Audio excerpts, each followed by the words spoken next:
Welcome back from the ad break.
Hey, what's going on, Matthew?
Hope this warrior drops my arms.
Yo, what's going on, Matthew? I just got my brilliant russet arms, so now I have a full teal set.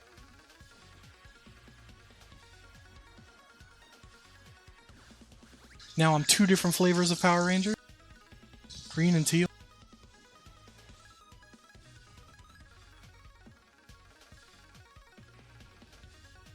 How are you doing tonight?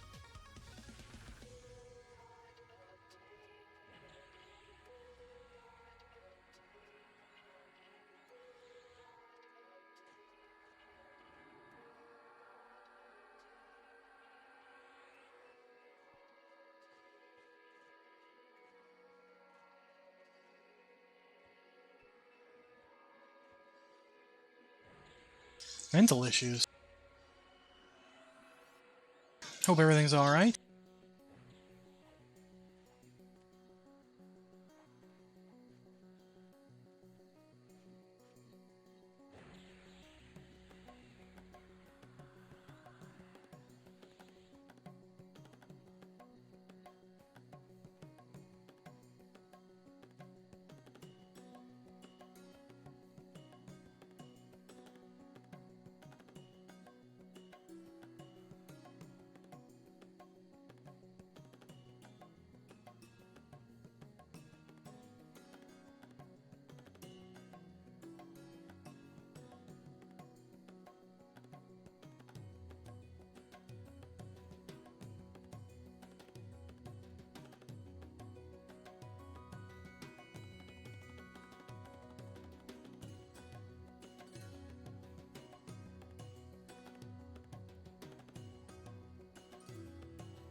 Well, I'm glad it's a mental issue like that, and not like non-food related.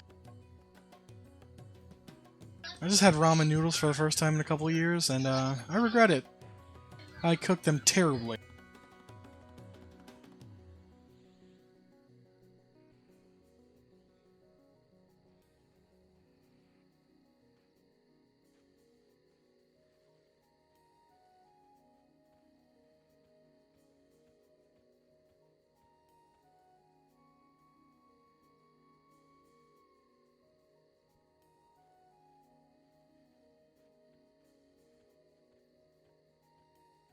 Well, I eat ramen very specifically. I cook it al dente, like I only let it boil for a minute or two. I strain it completely until it's dry, and then I put the powder in.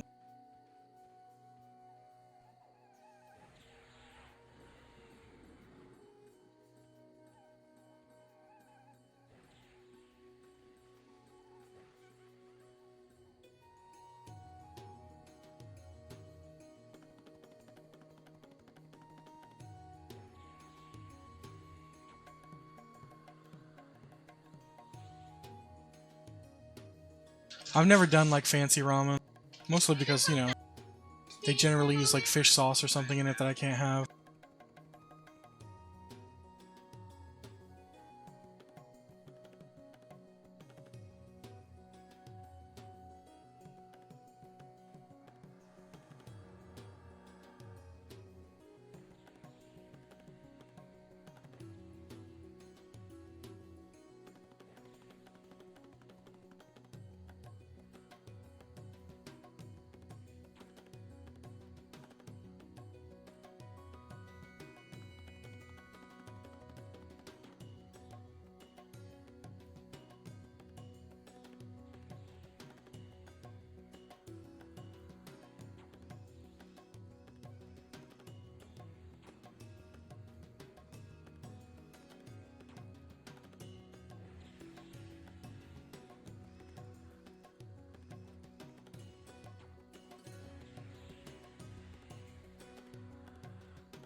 I have had udon noodles before. Just recently, but I've had them before that as well. They're the big chunky ones. I like those bad boys a lot.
I've always been a noodle lover.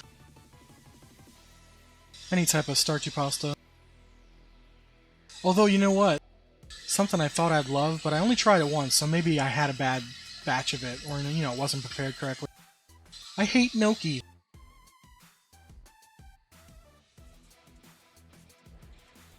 I mean, I love potatoes, I love pasta, I love sauce. I don't like them together.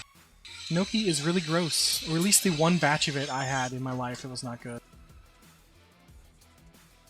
I'd like to explore it again, but I don't have high confidence that it would be good this time around. There's something about it. I don't know. The consistency, I guess. I don't know.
That sounds really good. Bot mochi. I've always wanted to try like onigiri as well, but it's hard to find that anywhere in the state of Ohio, let alone it would most likely have fish or seafood in it. Shellfish or something.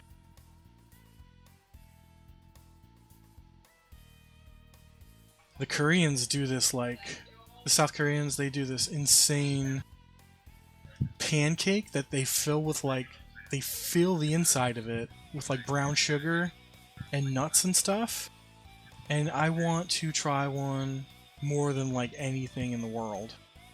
And I've seen a couple of like YouTube videos of them making them in the US because the dough is like super duper sticky, and you grab a chunk of it and you just, you with your hands you mold it to where there's a hole in it, kind of like a dumpling, but then you seal it completely and then you put it under like a bacon weight or just a weight, and it grills it down so it's like super crispy to the point where they spread it so thin on the griddle that the brown sugar starts to caramelize and ooze out of like the little tiny pockets and stuff. It looks like the best thing on earth, and for like a while I was obsessed with watching people make it, and I had to like step away because I know I'll probably never eat it.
I think part of the fascination for me with that particular item is it's an Asian food that I could eat. And that excites me because I can't eat like 90% of the shit they cook.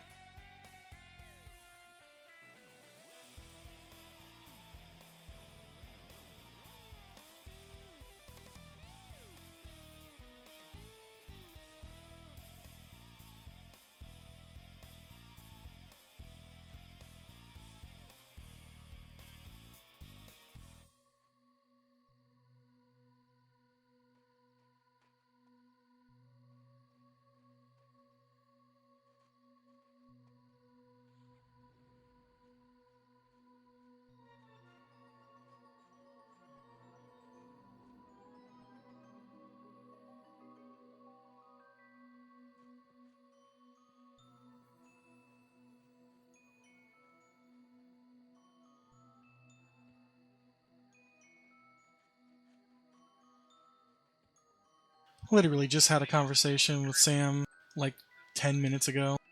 She was talking about her cousin and how he has an aversion to pork. And I said, I'm so glad that I have a seafood and shellfish allergy because I couldn't live without pork or beef. You know, a lot of people, they tell me like, oh man, you lived in Tampa for 25 years. How could you live there with a fish allergy and a shellfish allergy? I would have killed myself. Oh, so bad. I'm like, you know, there's worse allergies. I would probably not want to live if I had a peanut allergy or a nut allergy.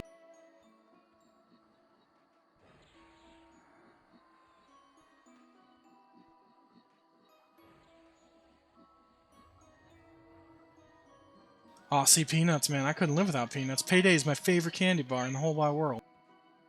Followed closely by Snickers.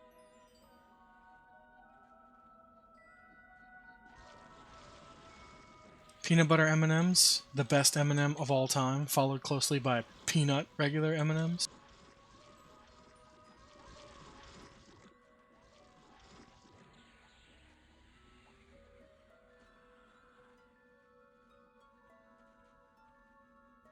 If I had to pick an animal and I could pick any one, not like the super common ones, I would just pick one that I rarely ever eat. As delicious as lamb is, I A, can't afford it, and B, I can't cook it right anyway, so to hell with it. I love turkey, I love chicken, I love yard birds. I probably couldn't live without those. But pork is too versatile, man. I gotta have pork. Ham, bacon, loin, shoulder.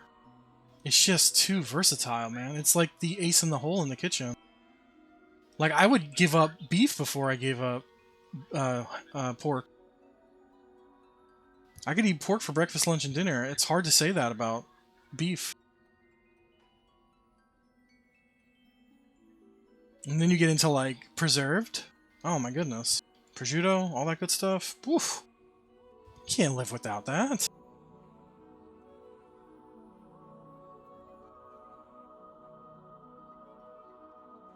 Couldn't even have my favorite type of pizza without the pig. I like spicy Italian sausage and pepperoni, extra cheese. Sometimes black olives. God, I love some black olives on the pizza. I won't eat them out of a jar or in anything else besides maybe like antipasta or something, or pasta salad. I like them there fine, but I've never been one to like ever just eat an olive. Not even in a freaking spirits, not even in a drink. Kinda hate them, but when it comes to when it comes to just eating them on stuff, yeah.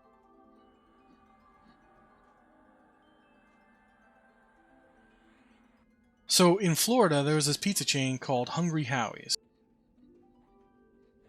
And that is the entire reason why I love olives on pizza. They, actually, Anthony, Micro, aka Micro, his dad would always order the ham and black olives, and they did their ham shredded into little tiny strips. But then they like fried it or something to where each little individual strand, it was like, it was like angel hair ham, but it was all crispy. You know what I'm talking about? Like, I don't know if I'm describing that well enough. And that was just shoved on top of the pizza in random areas. And then the black olives had that nice bite to them.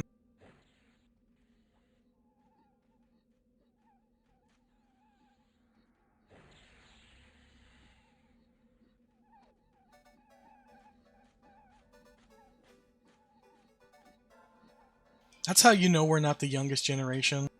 When your parents were like, it's perfectly fine to give my son martini olives, because it's, eat your veggies.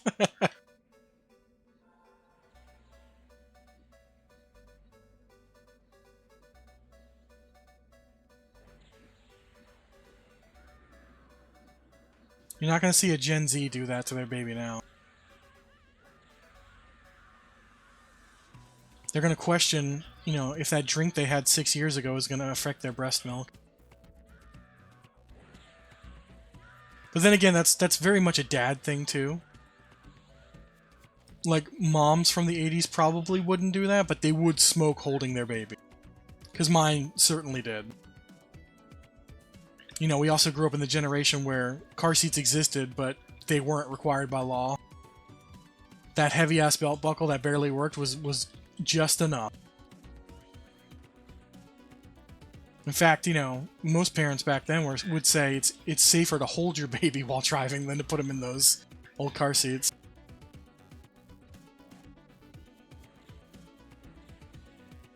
It had to dawn on you. Oh, that's awful, but funny at the same time.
Ooh, Capricola, fancy.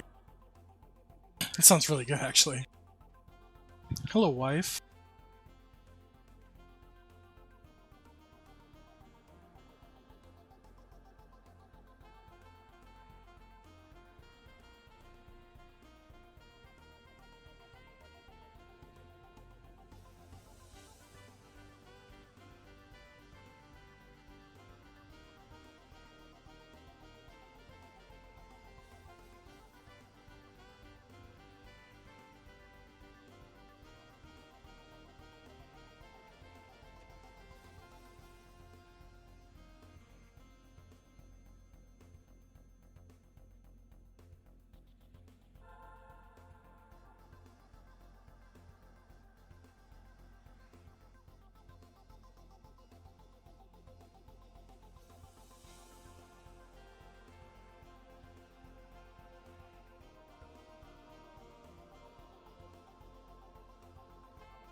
She loves to butt in there.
This is a good remix.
Four days at Cedar Point sounds fun.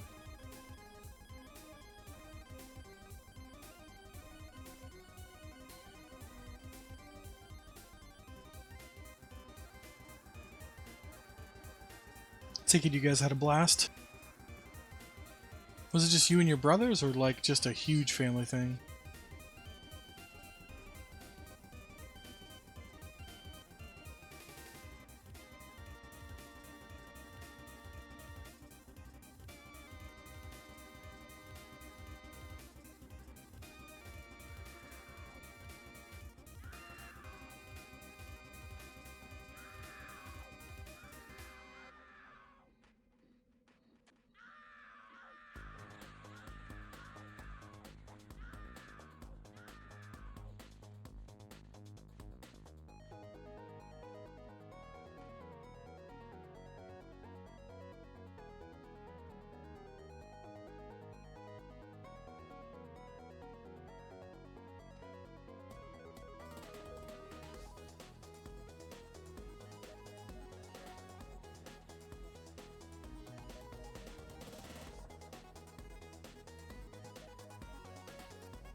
Well, it sounds like you guys had a lot of fun.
We almost had Draco ready to pull, but now he seems to be moving away. After we got all super duper buffed up and everything. That's just how she goes here.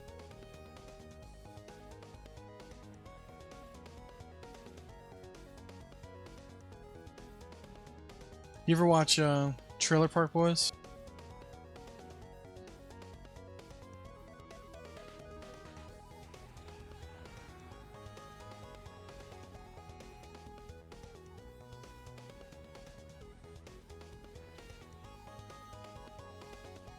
Yeah, I want to do Great Wolf, I think. Seems more family-oriented. I'm not a coaster guy. But I will do a water park.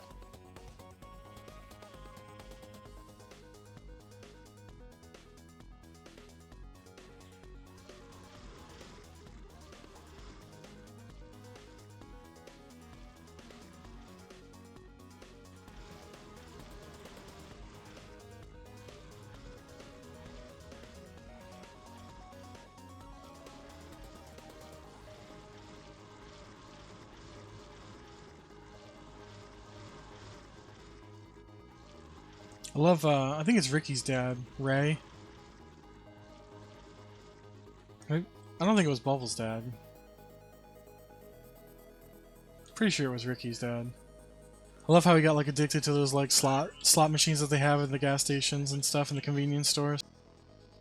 But just the way they're like, how'd you lose 15 grand at a, you know, a truck stop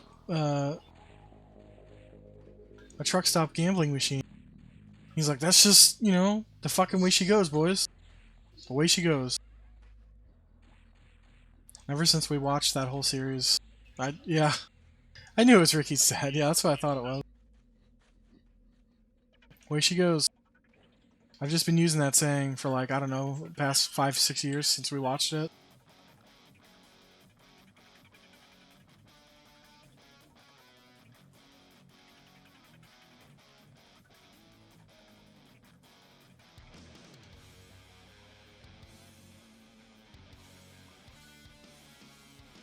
It's such a good show, man. I know now they're trying to do like an animated series. I wish they would just keep doing more show.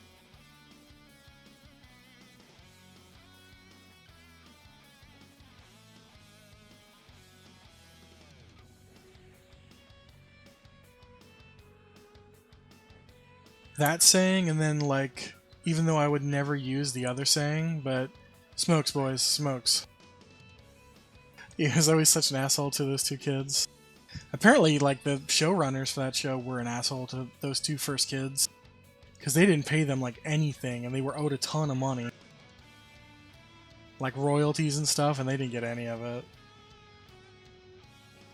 That's why they quit for, like, 2 seasons, came back for 1, then quit again. I think Corey and Tyler were their names.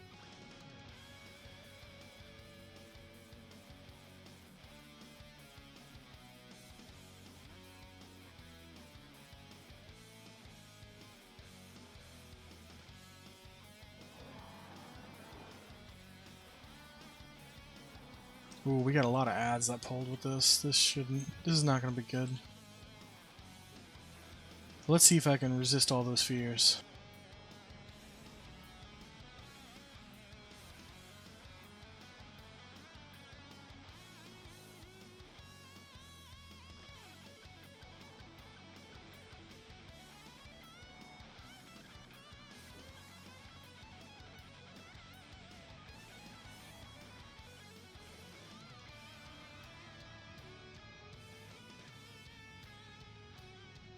I did not resist the dragon roar. But I resisted early.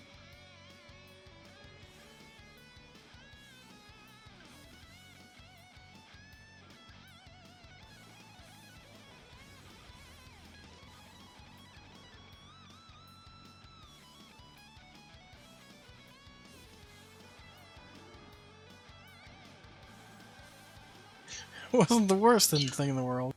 Pretty good.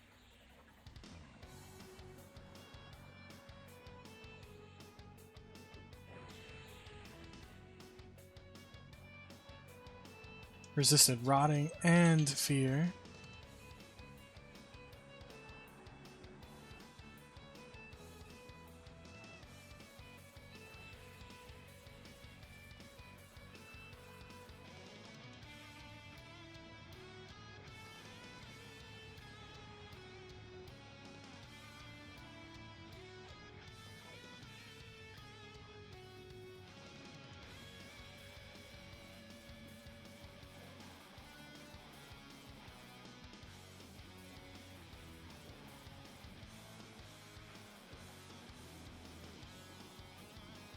Resisted.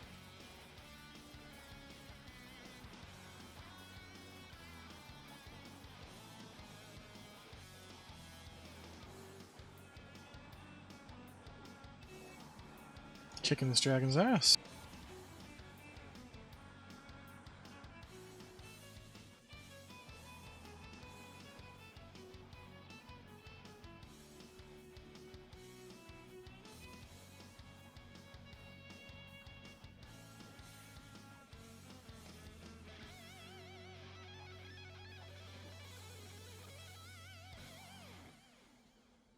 Oopsie doodle.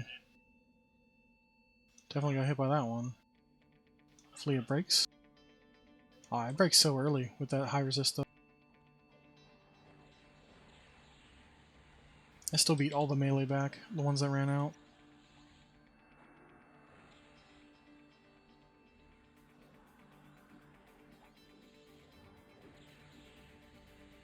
Just get to freaking wail on this thing. Ooh, is it biting me? Oh, he got me with the disease.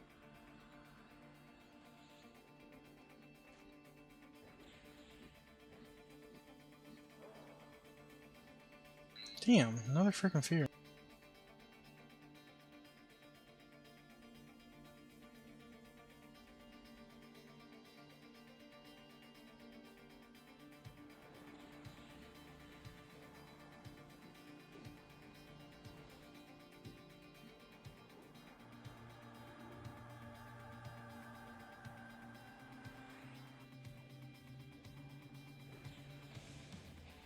Which guy can resist this one? Damn.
Got a BCG to drop. It's going high, 350, 375. Best caster belt in Classic.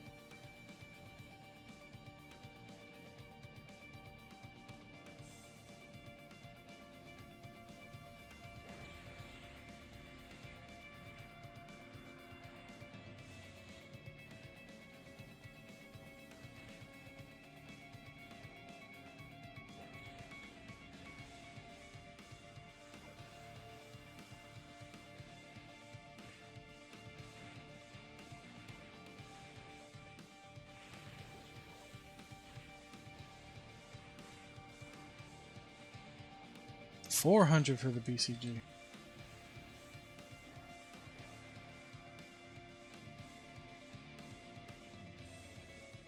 $425. I feel like an auctioneer. Do I hit $450?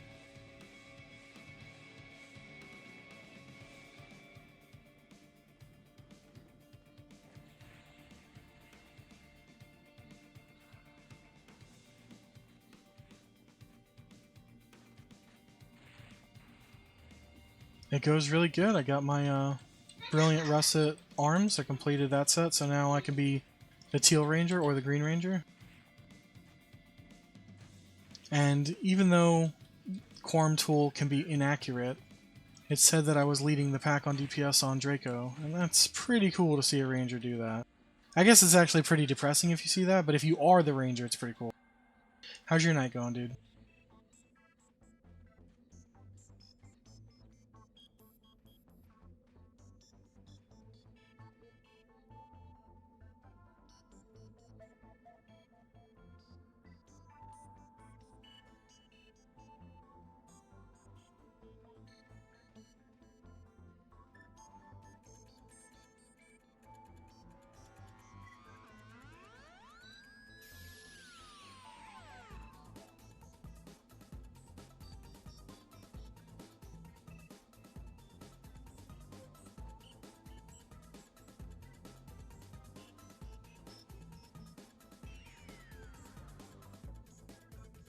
Well, that sucks. I'm sorry to hear that you're not feeling too great.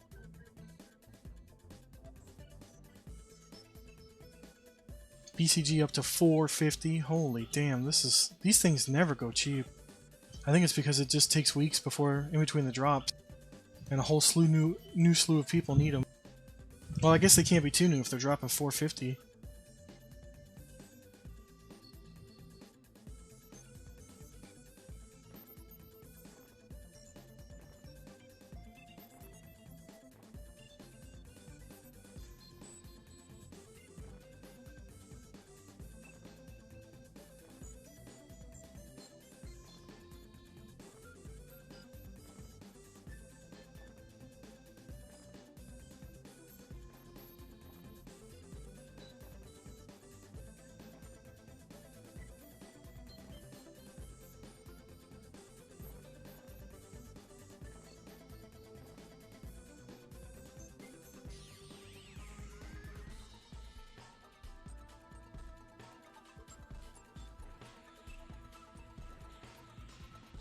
Horton hears of domestic violence and doesn't do anything about it.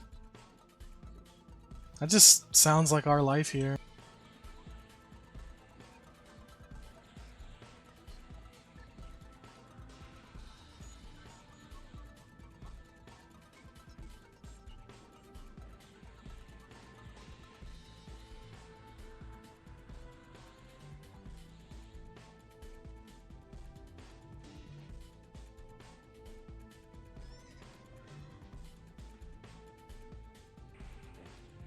When aren't they?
That's pretty comical.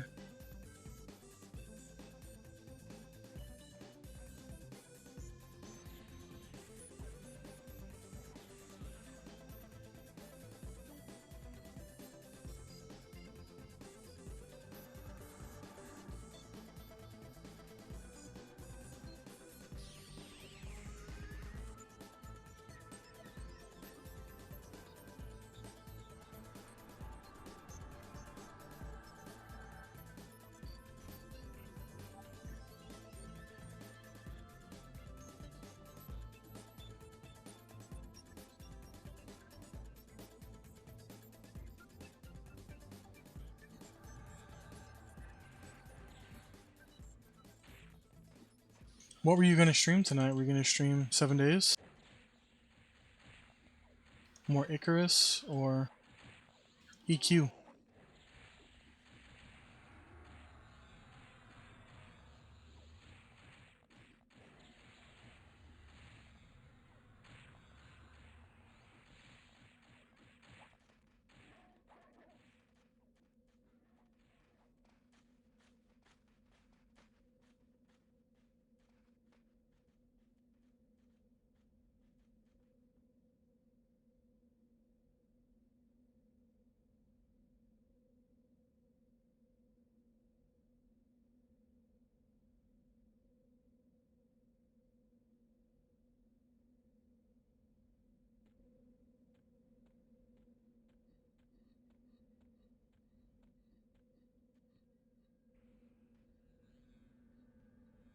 I played some SOD after work, and I like logged in like the very last minute for tonight to get the stream up and running and the raid going.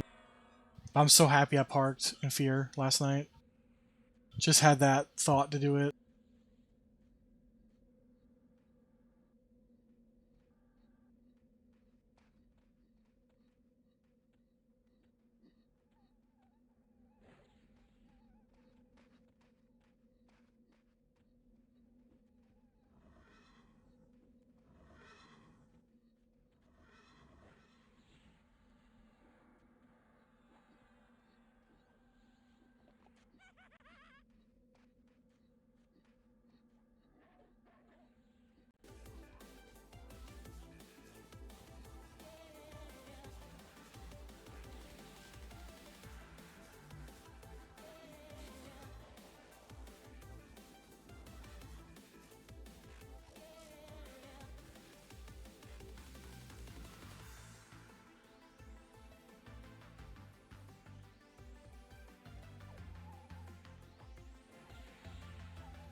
Well, I know your brain is going to do that dumb thing that my brain does.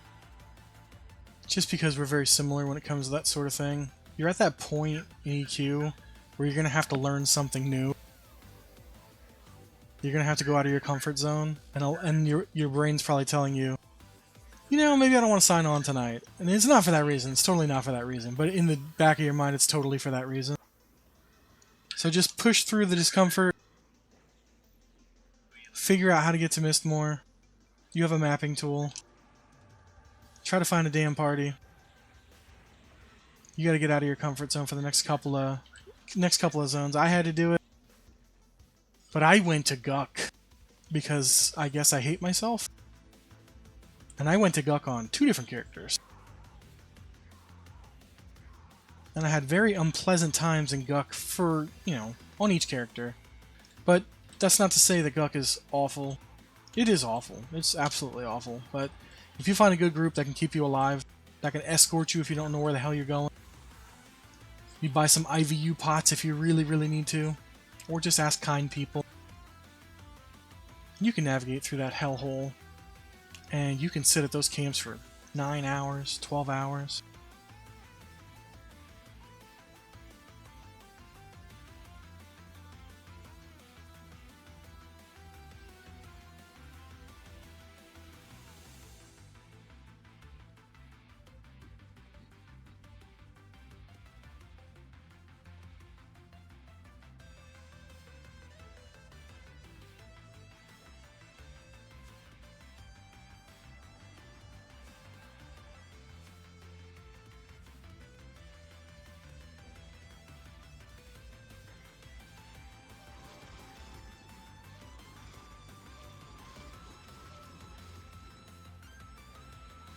So now I'm the Teal Ranger.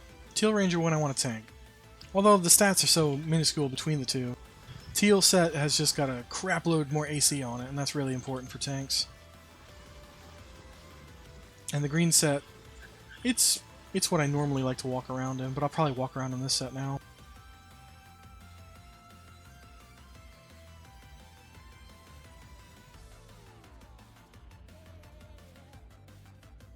Wish I could squeak out 9 more decks in this set, though.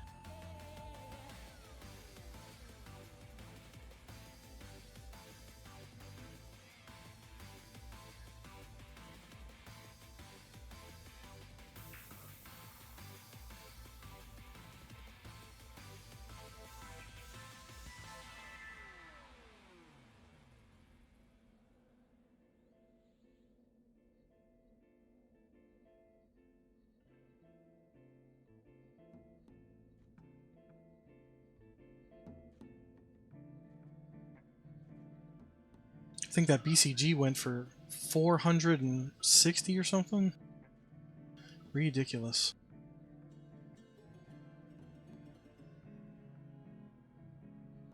Hoping we see some AONs tonight off of CT.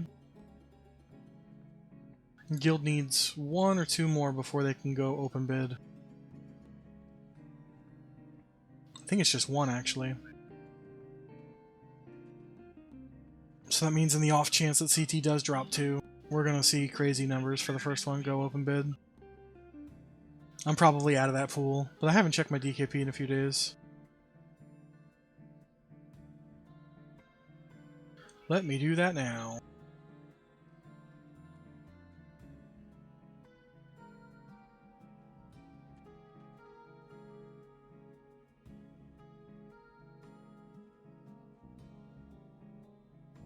$603.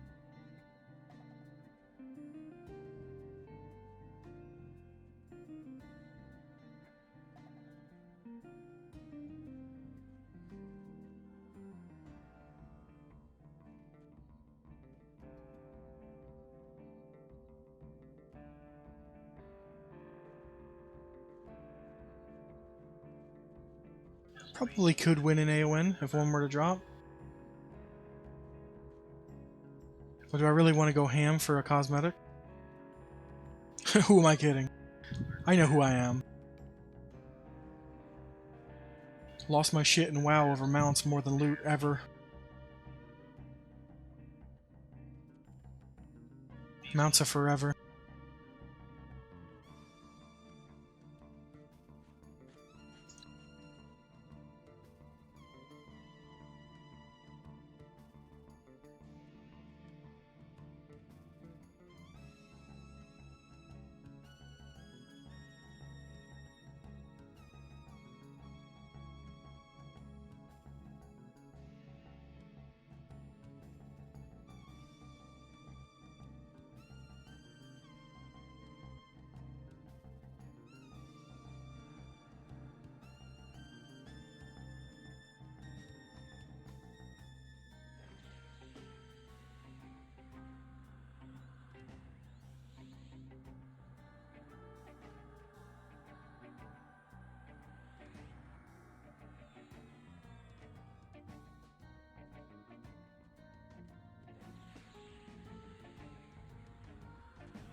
I mean, technically he is too.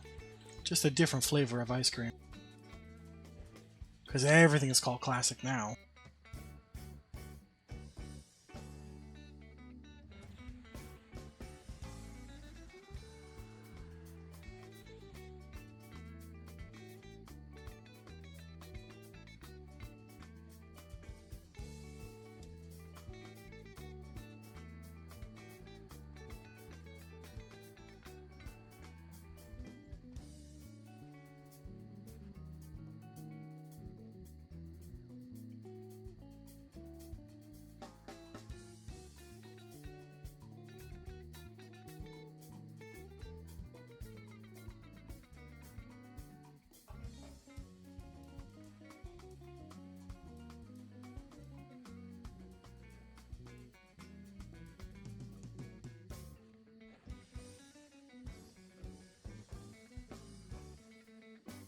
Gotta change my raid colors.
Sod is fun. Like, I've been having fun on it. I'm only like level 16, but it's fun.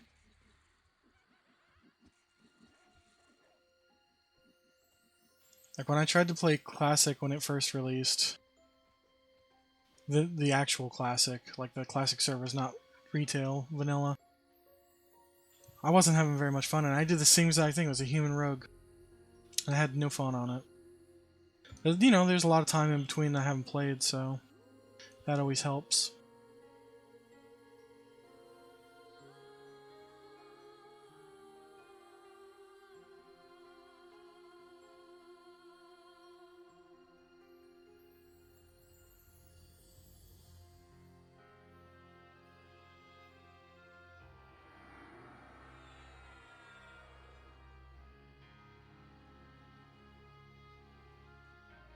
Yeah, so I had to pick something else. Yeah, I don't want to do that. It's ironic because I love enhancement, and I just love shaman. But and enhancement is like doing so well in SOD right now. But I have no interest. It's like that dual wield enhance. I don't like that. I want them to bring back like two-hand big chonky boy enhance.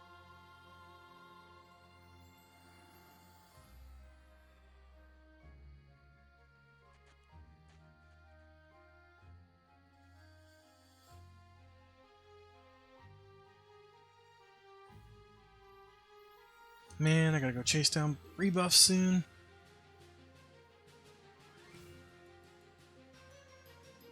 I just like the, what are they called? The rune system. It's so much fun. It's based on whatever class you're playing.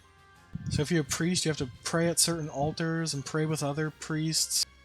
If you're a rogue, you have to parkour up buildings and go get lockboxes and pickpocket people just to get these runes, and then the runes are so incredibly powerful. Getting mutilate on like a level 3 rogue. Holy shit. It's so ridiculous. That one skill carries me right now. I can solo anything my level. And that's like just the very icing on the cake, the very first part. Because there's other glyphs that increase my poison damage, and I can also get Envenom. So you get the Mutilate and Venom combo. There's Honor Among Thieves, so anytime somebody crits, I get a combo point. All these like future WoW things back in Classic just makes it ridiculous. It's the real remix. I considered the MOP remix stuff because you can get a ton of mounts and stuff, but I'm not going back to retail, so I don't really care too much about the mounts. Although I did log into retail and see the mounts and stuff that I had gotten from like Twitch drops and Diablo 4, stuff that I just forgotten about completely. It's like, yeah, they all look great, but I have no interest in retail. The only thing I can say is that I'm pissed that they have a really cool talent system in retail now, after so many years about me bitching about their tiered talent system that I hated. And then they finally went back to the old talent trees, but better. And I can't really enjoy that and experience that with friends. Because then I would have to, like, do dragon shit or order a war within, and it just seems so, I don't know.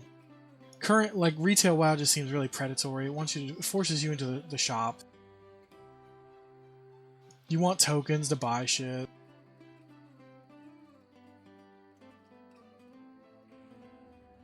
I don't like the idea of paying $15 a month to play SOD, but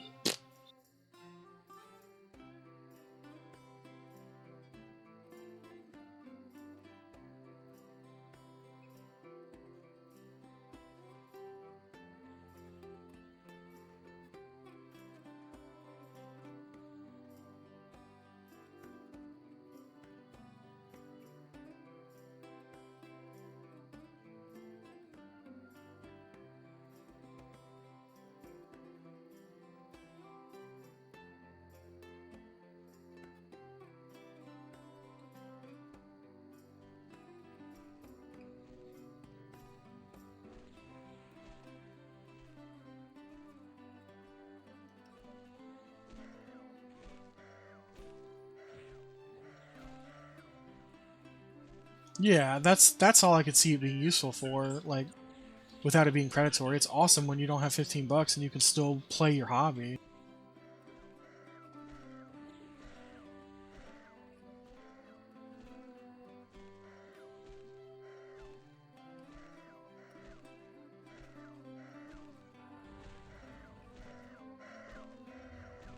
I know that Blizzard was talking about doing a pure server at some point, but I don't know where that is on their development cycle. Like, they're gonna do a brand new classic server, and it won't have access to the cash shop at all, and it'll be locked to a specific expansion. It's not gonna go through the progression. It's either gonna be like either straight classic only, or like BC, and I think at the most they said would be like if they lock it to Wrath would be the very last one. But it's not going to have access to boosts or tokens.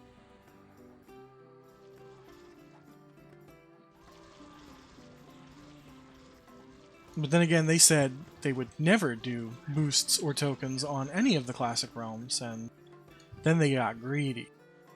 They said, well, we could just make a bunch of money if we just go against our word.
Yeah, kiddo's psyched, pumped. She loves WoW.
Just got a enchanter headpiece for their epic. Forgot to mention it.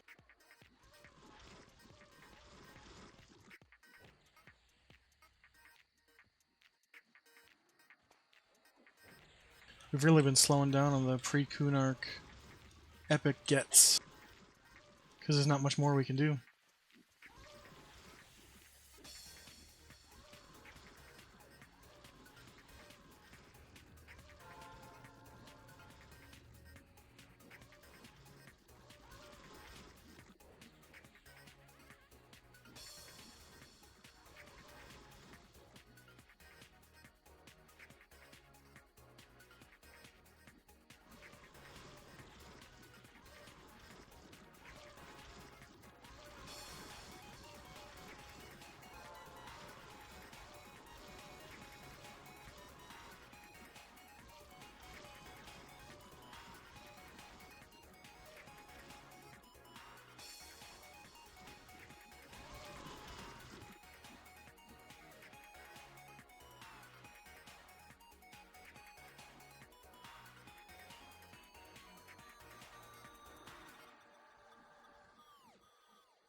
Excessive heat watch in effect until Friday, 8 p.m.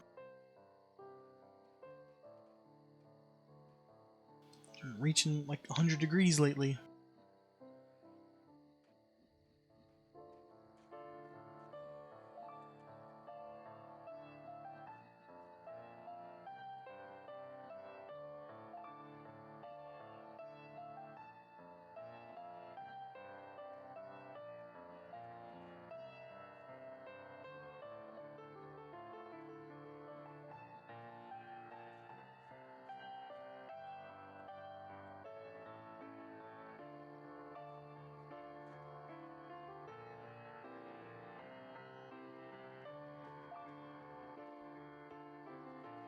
It's disgusting sounding.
I hate getting debuffed so damn bad in here.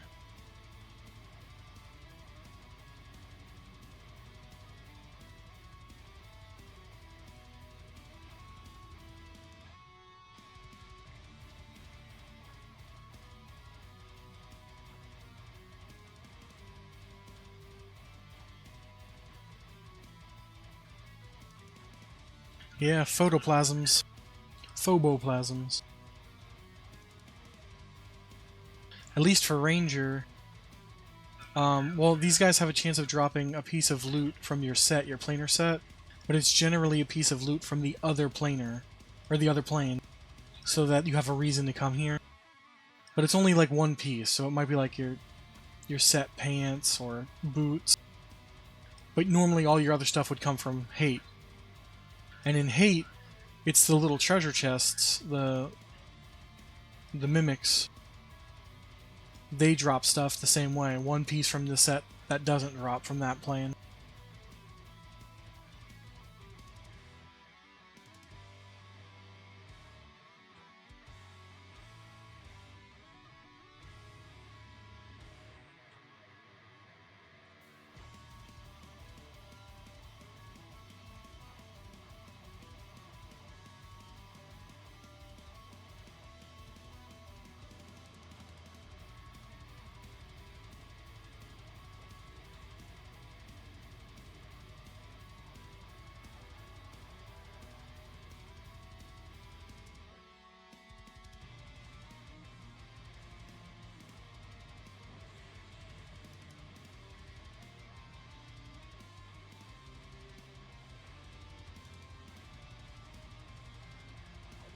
It's so funny to watch a necromancer do like their spell that turns them into a skeleton. Because everyone just, all the melee just like, where the hell did it go? It's a tiny little skeleton instead.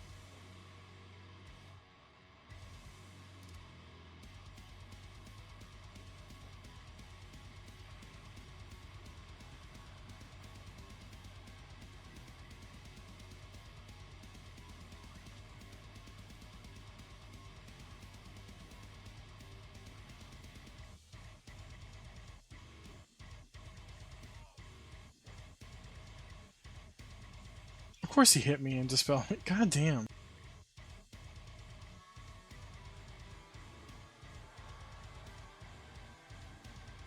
At least it was just my buffs and not like important buffs.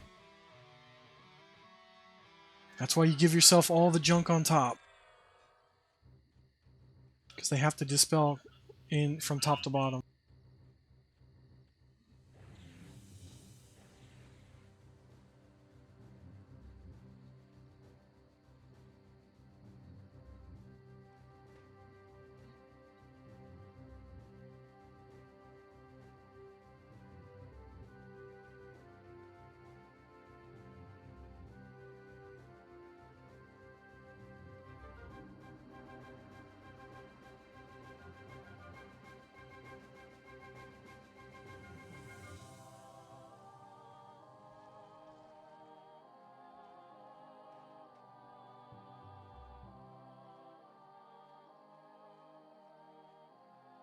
Has to be.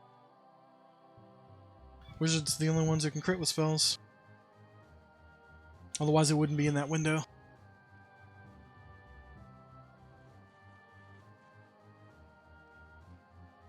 Yeah, Wilbur's one of our wizards.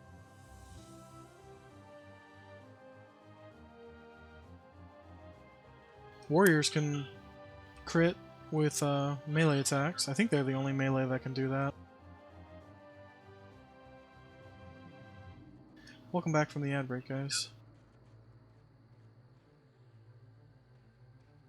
It'd be cool if mages could crit with spells, but then, you know, what the hell would be the point of a wizard?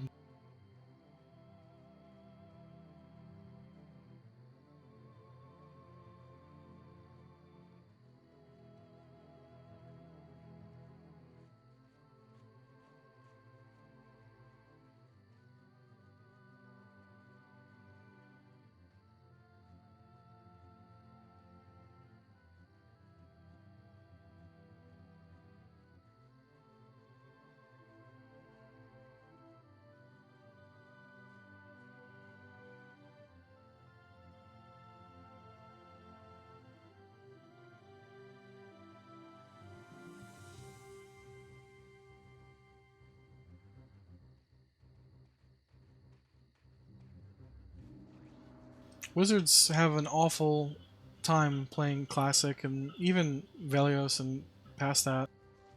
Because there's a lot of bosses that are immune to magic. So a mage is still 95% effective, but a wizard is 0% effective. About as useless as a ranger. In fact, we use wizards to take the first death touches on magic immune bosses. Or like really high MR bosses. It's like you could keep trying to land, but that's all that threat's still going to translate.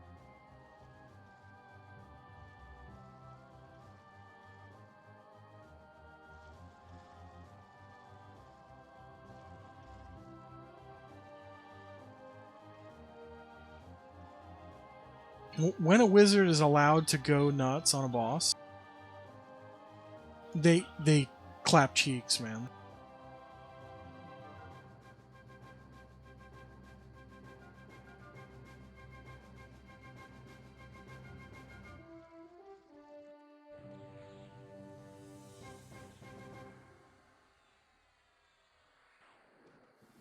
Rogues don't really do super great damage until they can double backstab.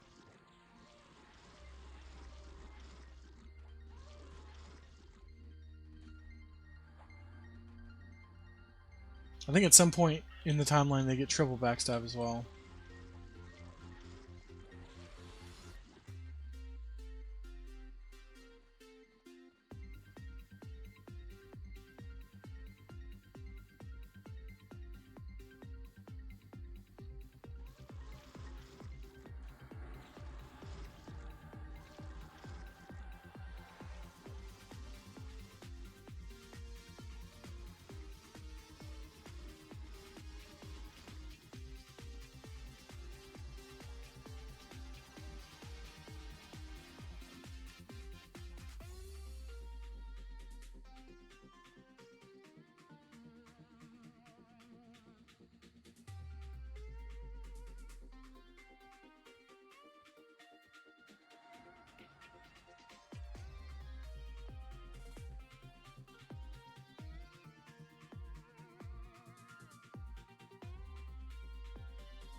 17's kind of low.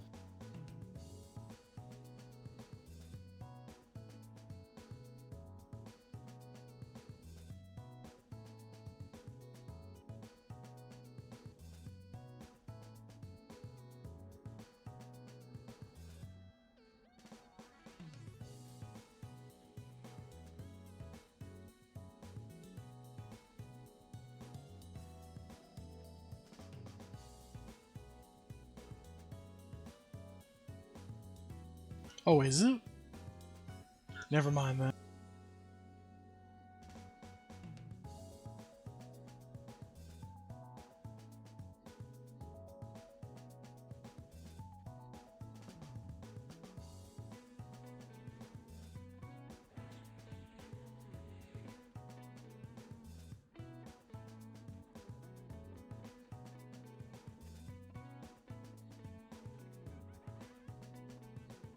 Man, we've really been clearing slowly tonight.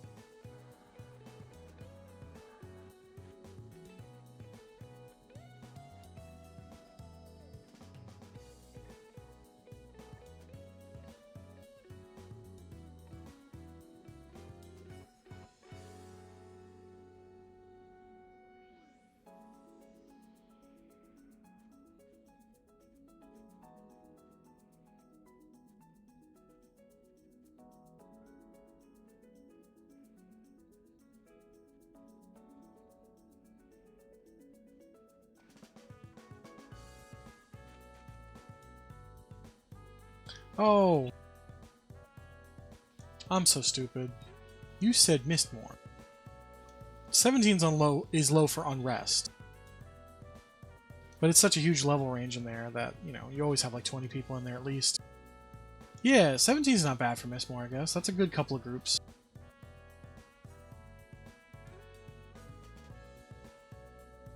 And, you know, of course there's level 50 in there, probably farming the Hooded Black Cloak.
Did you get a group in Mistmore yesterday or no? Or you just went to check it out?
Have you gone deaf? How the hell should I know? Why do you say that?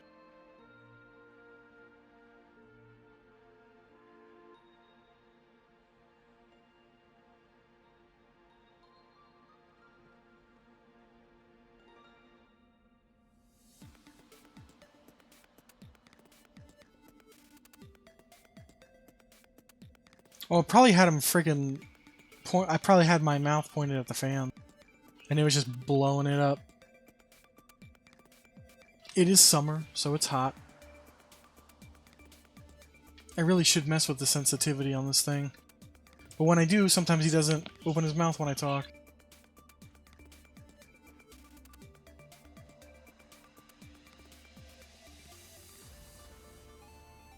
That should be a little bit better. I actually made it worse, technically. I should... Yeah, I went in the opposite direction. I lowered the threshold when I should be raising it.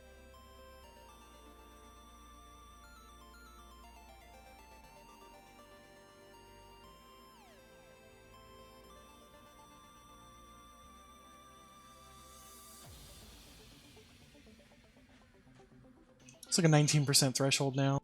He's gonna have a little broken speech, but he shouldn't be gabbing.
I also keep pressing my push-to-talk key, because it's my auto-run key in WoW, but it's not my auto-run key in EQ.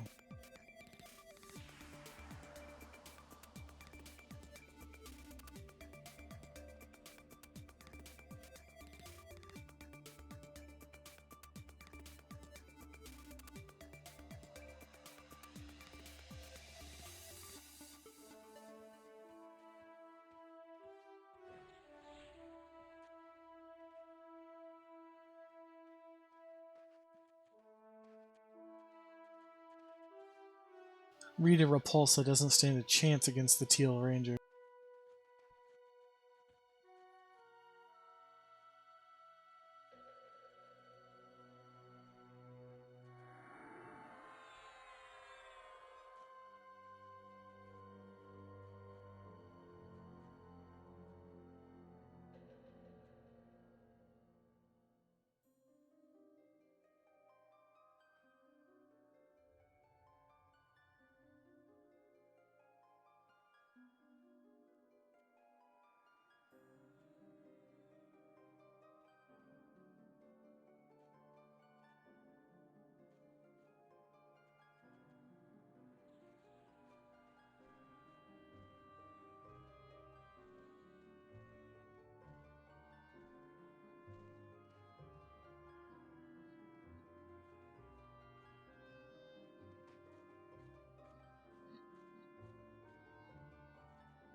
I just got a really funny mistel from one of my enchanters.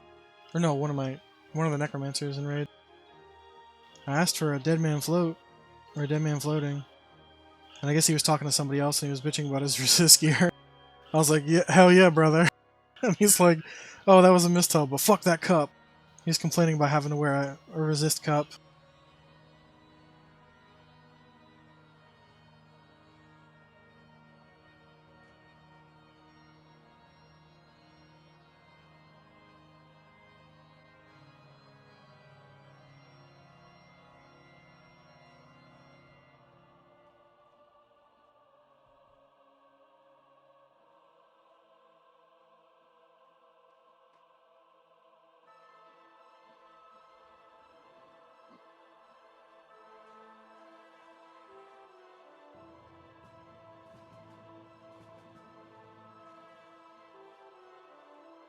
Hey, what's going on, Enfjord? Let's see. What's a good experience per hour at level 24 solo? Currently doing about 30 to 40%. That seems pretty damn legit for solo. What class?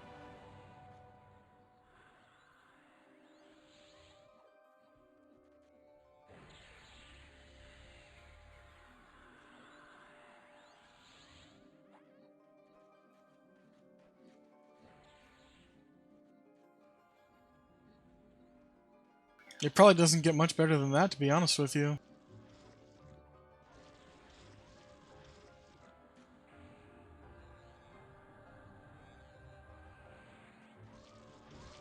I'd say in a full party of 6, you'd get more if they were really efficient with killing.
What race are you on that Necro? So that matters too, because there's still race penalties.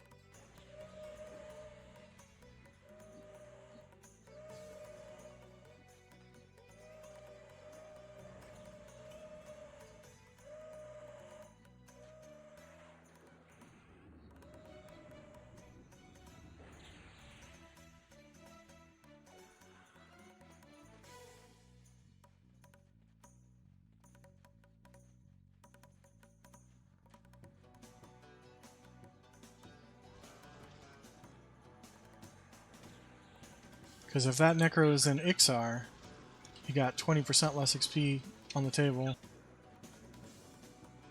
compared to like any other Necro in game right now.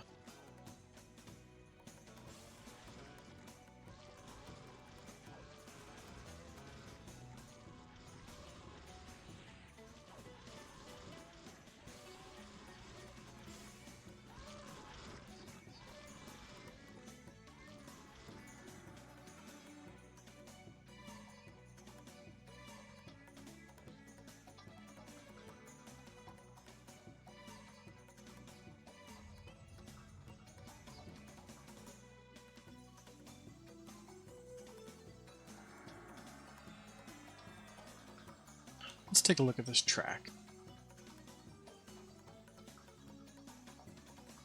We're doing it. We still have all the Glare Lords, though. Ugh.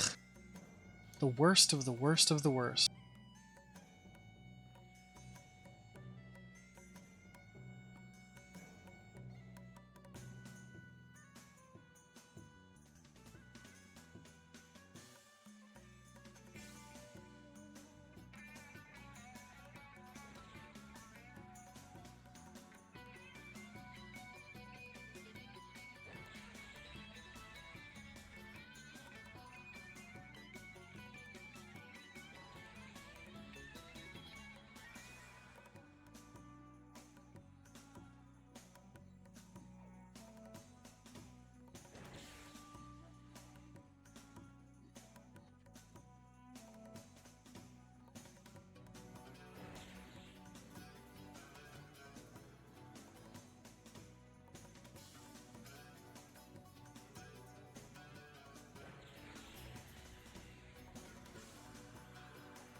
Only like 18 more mobs left in here. Then we do some CT, and hope to hell an AON drops. 2 AONs.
My thoughts on the Nintendo Direct, man? I thought it was phenomenal.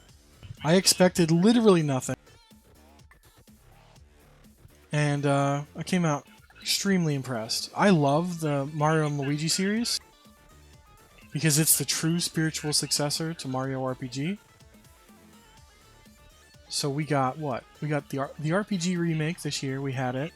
Now we're getting a brand new entry into, and it looks just like Superstar Saga 2 to me. It doesn't look like some of the lazier versions, like, you know, inside Bowser's Story or whatever, the Bowser's Inside Story. It's not that those games are bad; they're just not nearly as good as Superstar Saga to me. There's so many games from that Direct today that I can't even remember which ones I was so excited about. That weird monster, like, Pikmin, the anime Pikmin, Fairy Tail 2 looked good. Even though Fairy Tail 2 is kind of going action-y, but it still looks like it's got some turn-based stuff involved. Even Stray for Switch, like, was cool. I thought that was actually pretty cool. Yeah, but Prime 4 is not even this year. It's just slated for 2025, so that could be like late 2025. We saw gameplay, which was good. And of course, it's, you know, you gotta be excited. Yeah, that Saga 2 remake looked 100% legit. They even changed the battle mechanics because the original Saga battle mechanics suck. So it looks like they actually want to rebrand Saga with that remake. But the cream of the crop, as Randy Savage would say, you know, the cream always rises to the crop. Dragon Quest III Remake. I've been waiting for that for so fucking long. I stopped playing Dragon Quest III on my Switch because they announced that like 5 years ago. And now I'm ready for it. I am 100% totally ready for that. And the fact that they're remaking 1 and 2, and that's going to be its own little bundle, I will run through those again, even though I beat those, you know, before I got to 3.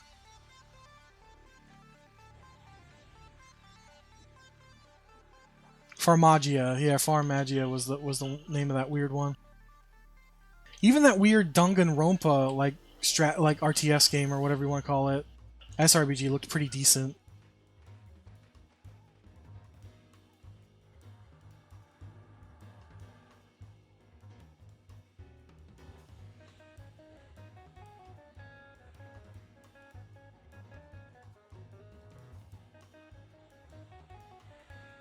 Hundred line, okay, yeah.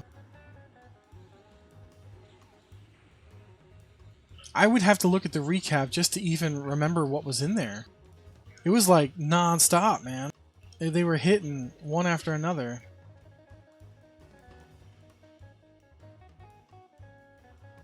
If that was all RPGs, I would have had a heart attack, so I'm glad they had some stuff in there. I know Micro was excited about Mario Party. That's not my bag, but I'm glad somebody's excited about it.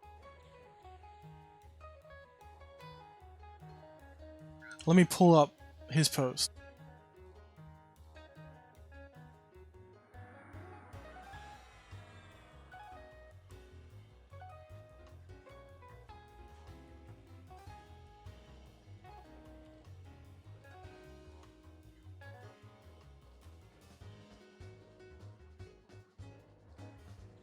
Okay, so Fantasian. I've been waiting to play that. That looks pretty good. They added voice acting. They added a normal mode so that it's not all stupid hard like it was on the mobile version. Because they did that to make players play it longer. So they're adding a normal version. I've already read into that. Fully voiced. They enhanced the visuals. That looks really good.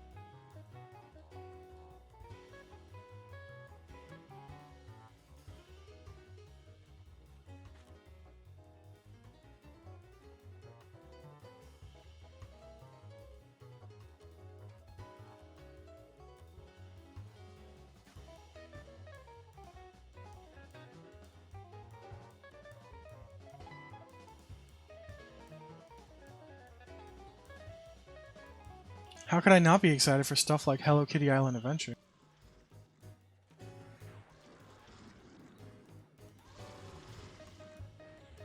Yeah, the Legend of Zelda one looks pretty damn good. I just don't like that style, and that's all a personal preference for me. Because I don't think Link's Awakening, the remake they did for the Switch, was very good. It had a ton of stutter issues. I thought the plasticky art style was kind of lame. But then again, Link's Awakening original on the Game Boy is my favorite Zelda of all time. So I just don't think, nostalgia or not, I don't think that can be beaten, and now I'm going to criticize games that mimic it.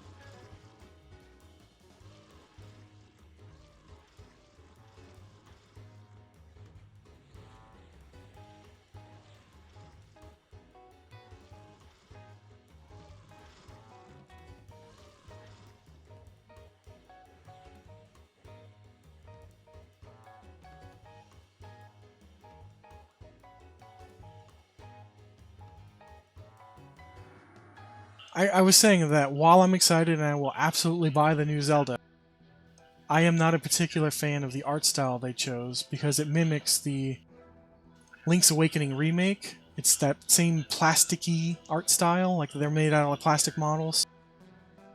And that's a very tall order to beat that game because the original Link's Awakening is my favorite Zelda of all time. And I did not like the remake that much. It had a ton of stuttering issues. It could barely maintain FPS cap in most areas. And because of that, because of the performance issues and the fact that they were remaking my favorite game, I have a grudge against it. And that game is using the exact same art style. Now I'm not gonna hold that against it. I'm going to absolutely buy it and play it. And it'll probably be a lot of fun, but I really hope they shore up those issues with the frame rates. I mean, they've had like fucking 4 or 5 years now to do it, so I hope they do.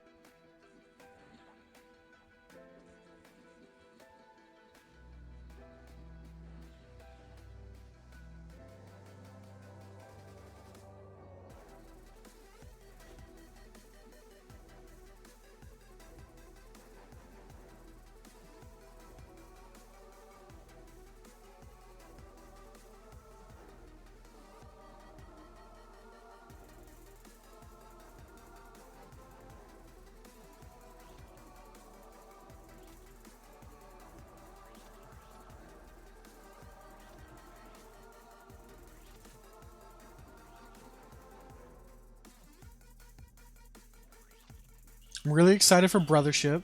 Like I said earlier, it just looks like Superstar Saga 2.0 to me. The animation looks so good. Like, I was rewatching the video for it, and just, yeah. The cutscenes, the way that they drew Mario and Luigi for it, it's its own art style. Like, I didn't like how they remade Superstar Saga on the 3DS, because all of the charm of the pixels went away. But this has its own charm. This Switch entry has its own charm, just from the trailer alone. It looks great. I hope the story's awesome. I can't wait to get that. That's 100% a must-buy for me.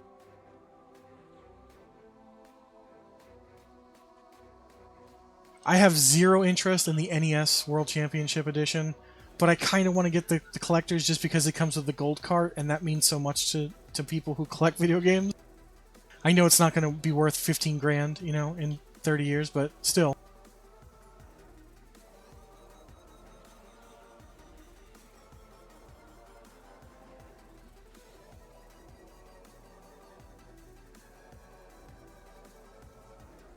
Oof, buff be gone. Damn you, Glare Lord. Eat wolf.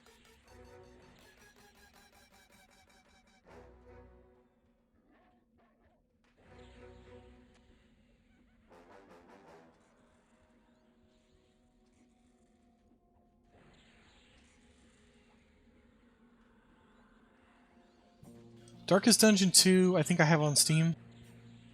If they do a physical, I'll absolutely get it for Switch, because I have the first one physical, and it's worth a shitload of money. Very fun game, though. I've had it on Steam for years, though, so I never opened up my Switch version. I don't know how it runs on Switch. I think it was just a limited print. Not like limited run, but just a limited print.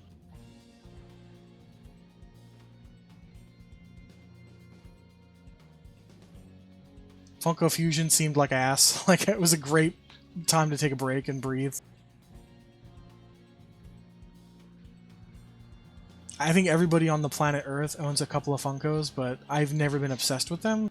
So to me, the whole thing is just like, you know, goodbye fart. Love Jurassic Park, love all the IPs they use in the trailer, but it's like I don't care for. There's two things I don't care for: Lego games and games that emulate that. They're just not that fun to me. I own a few of the Lego games, sure, but they've been around for like what, 25 years now, and they don't improve. Like, you know exactly what you're getting out of a Lego game. And they're fun for like 20-minute play sessions with 3 other people.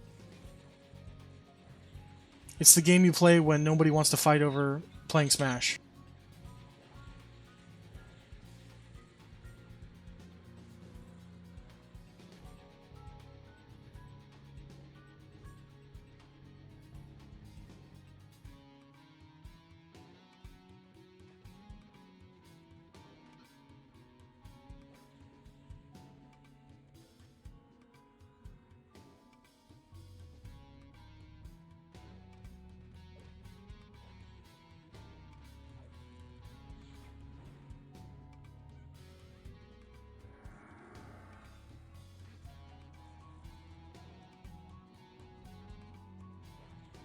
I love the choices they made for releasing stuff on the Nintendo Switch Online Pass. Zero Mission is like a really freaking good Metroid. And Four Swords, being able to play that online on your Switch, breathes new life into it that you really weren't able to do up until now. Plus you get A Link to the Past with it, which, you know, one of the greatest Zeldas of all time. So even if you're antisocial, you still get a nice chunk of Zelda. But if you're not and you're willing to branch out and play Four Swords, I think with randos, that's the way to do it.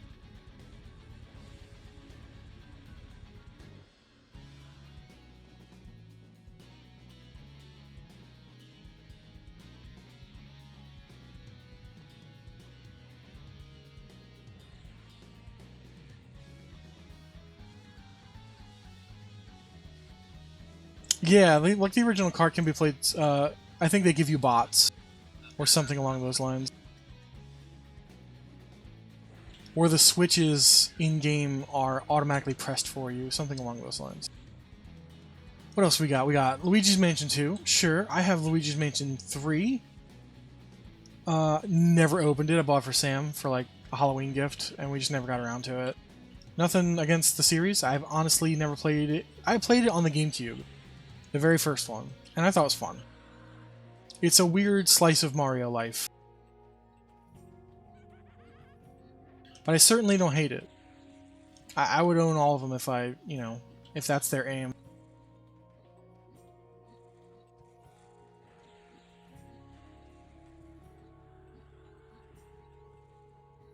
Alright, moving on.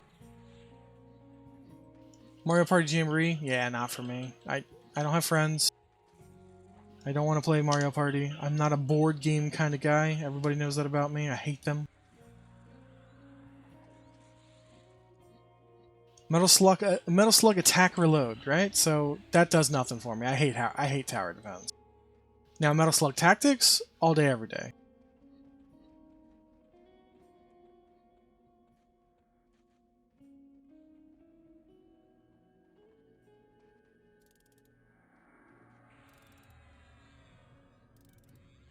I'd be lying if I said I wasn't slightly interested in the Marvel vs. Capcom Fighting Collection. I really don't give a shit about the Punisher, but the actual Marvel vs. Capcom, those are the ones we grew up on. And, I mean, you couldn't go into a laundromat, mall, pizzeria without seeing that, without seeing it. If they slap that on a cart, yeah, I'll probably buy it when it's on, like, Black Friday or something, for sure.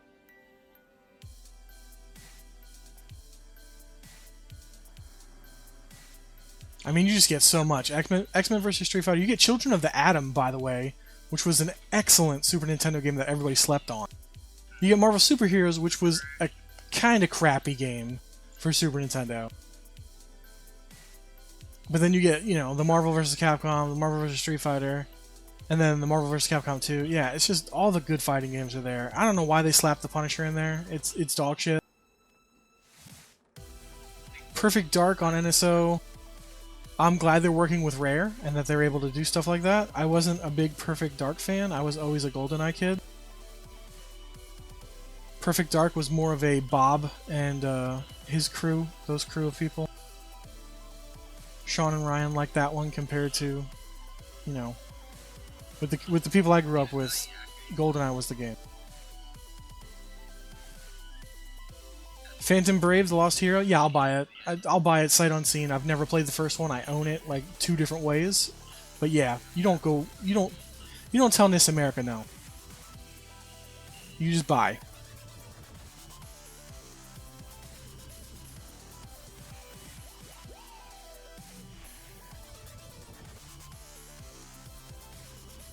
The new Denpa Men. Absolutely passing on that. Even if it's free, I will never play it. I think it's cool in concept, but I just have zero free time to dedicate something so silly. Let's see, Turok. I own Turok 1 and 2 on Switch already from Limited Run. Those were, you buy those or you get divorce type deals with Sam, because Turok is one of her favorite series. Although I don't think I snagged Turok 3 before it faded out of before it faded out of Limited Run. It might still be there, but I don't think it is. I think I missed out on it. It's because I have a box set, for my Turok 1 and 2.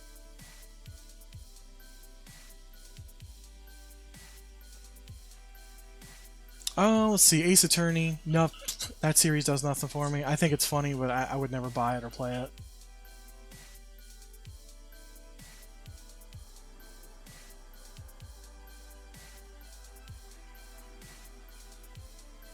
The 100 line? Yeah, I'm slightly interested in the 100 line.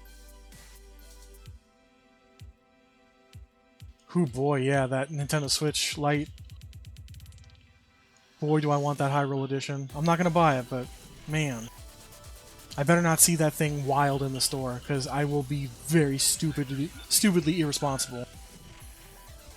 Just keep it away from me, because I'll end up buying it. But I won't do it online, but if I see that thing in the wild, oh, I'm sorry, credit card.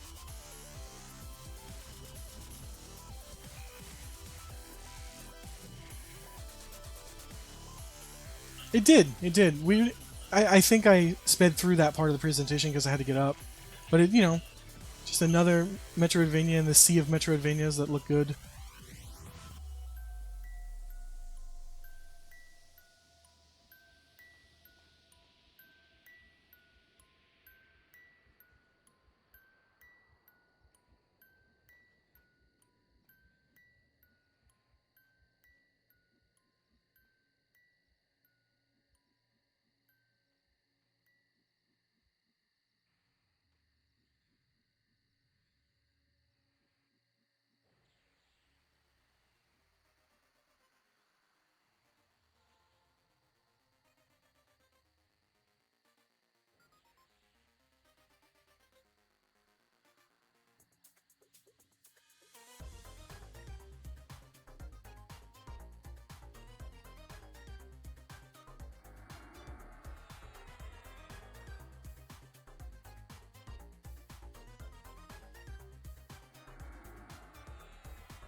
Just Dance can eat shit. I would never play that.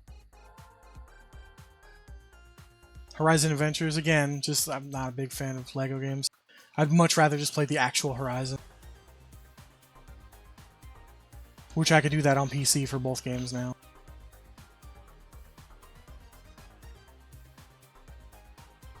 Metroid looks amazing, but won't see it for a while. Romancing Saga 2, I'm probably going to be a day one purchase on that one. It's coming physical. It's not even an expensive title. It's only like supposed to be 40. Or maybe it's 49 maybe? So maybe it's 50? Still, better than 70, and it looks like a primo title.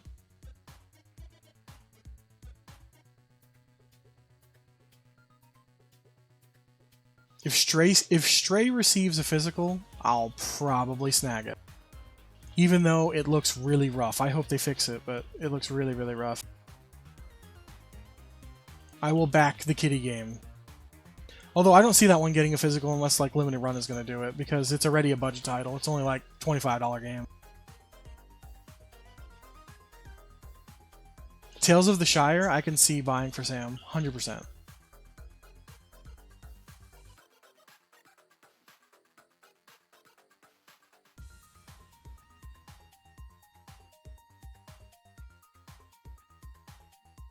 And that's all of the pictures that you put up. So I don't know what's missing out of there, if any. I don't think anything's missing. I didn't speak on Donkey Kong because I've just never been a big fan of Donkey Kong. I really suck at them, but like I said in the chat, great soundtracks.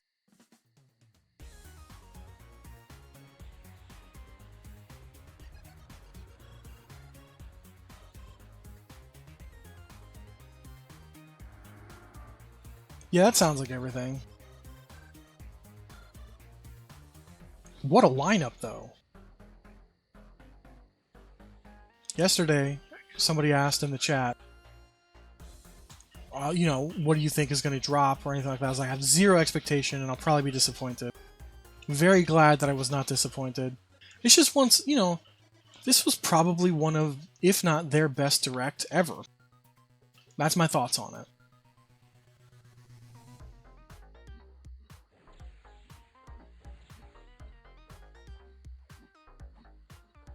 I think like a year and a half ago, maybe 2 years ago, they had a really freaking crazy direct.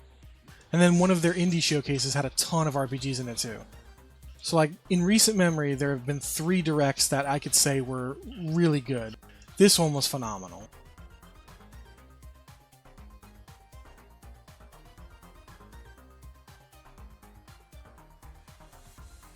Well, I'm not going that far back for Breath of the Wild. I'm not going back to the Wii U days and all that shit.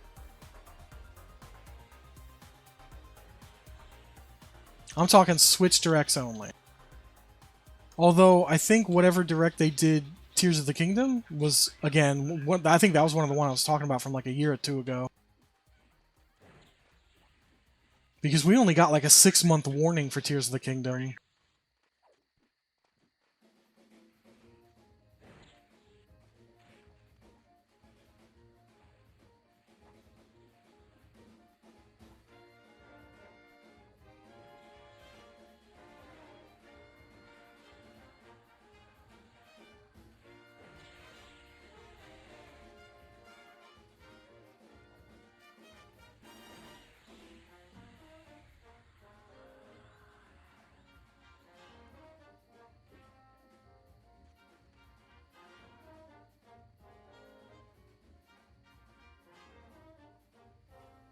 That's what I was saying to Sam last month. I was like, I can't believe it's been a year since Tears of the Kingdom. Such a good game, man.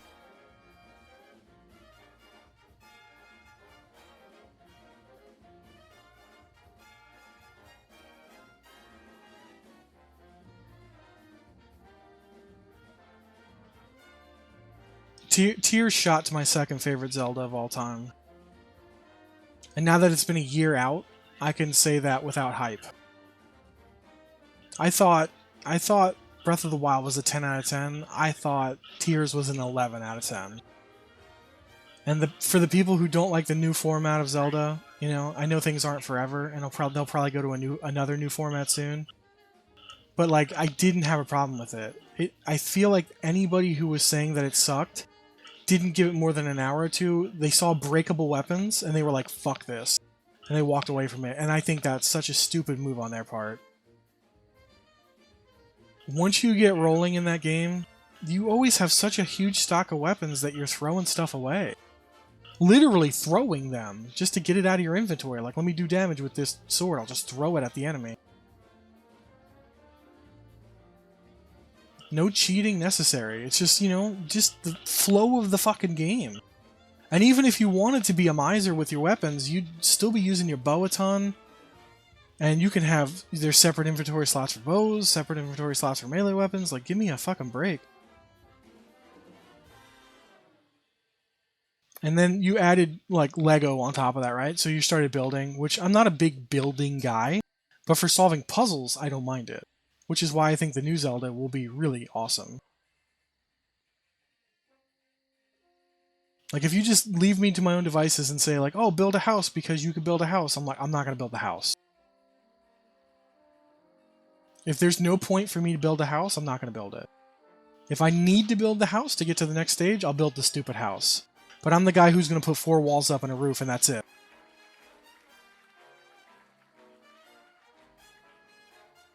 Yeah, she's going to be just summoning enemies, and you can go at it brute force style with, you know, mob echoes, or you can go and do puzzle stuff. You can set them up in a wind trap. I feel like the possibilities will be quite endless, depending on how many echoes there are. And the fact that they said they just lost count completely makes me happy.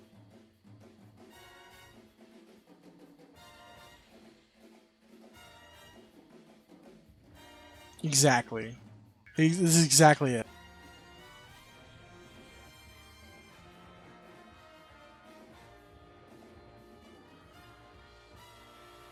I mean, if you couldn't tell, I'm fighting a giant clump of dirt monster, CT. Keeping you guys well informed on what I'm still doing.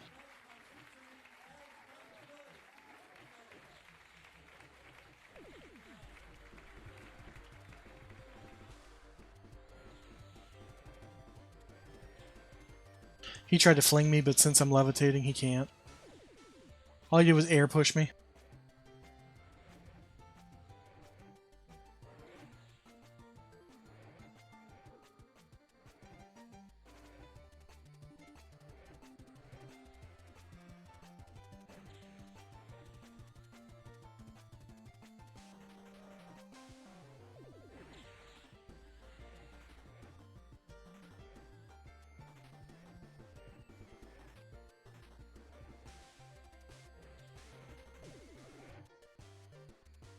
Clump of dirt man tried to fling me again.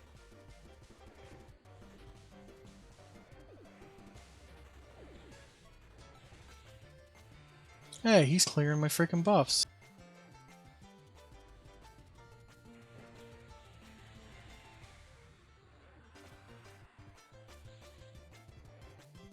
He cleared my deck. You dick.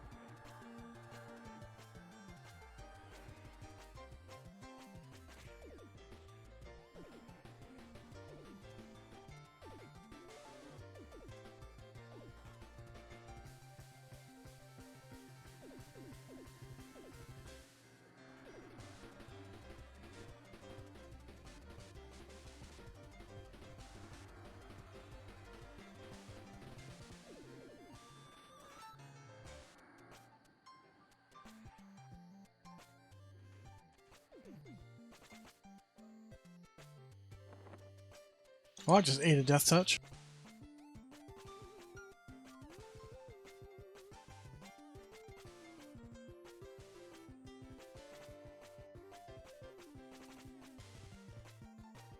We had like a friggin' epic quest mob join us.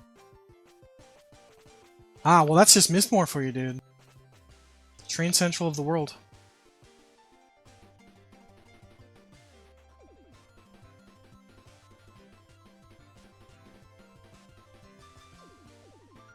Where are you in Mistmore? I'm assuming Graveyard.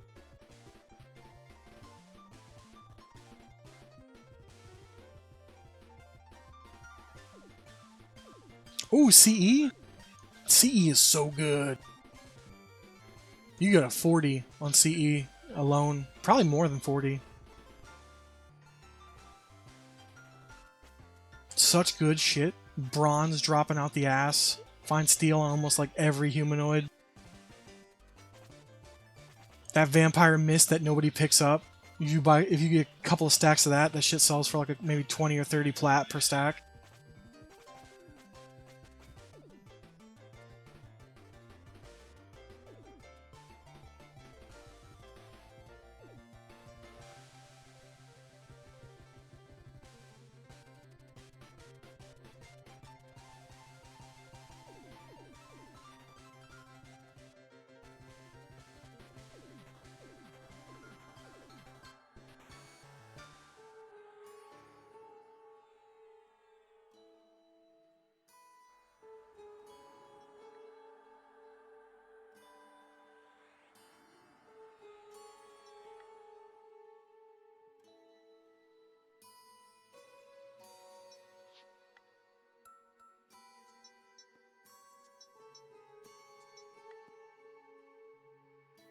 Why do you say that? Why do you say someone's trying to stop you from camping there?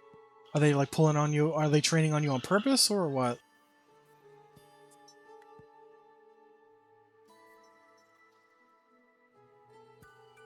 Welcome back from the ad break, guys.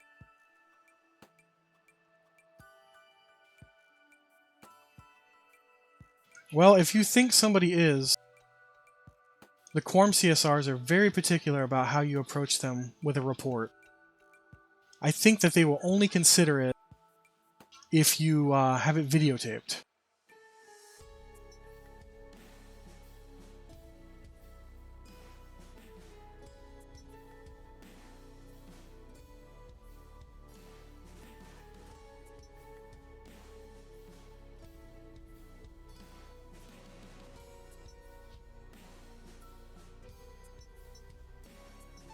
Nice, we got Necro Epic Gloves, which everybody wants those gloves, but Necros have to have them first.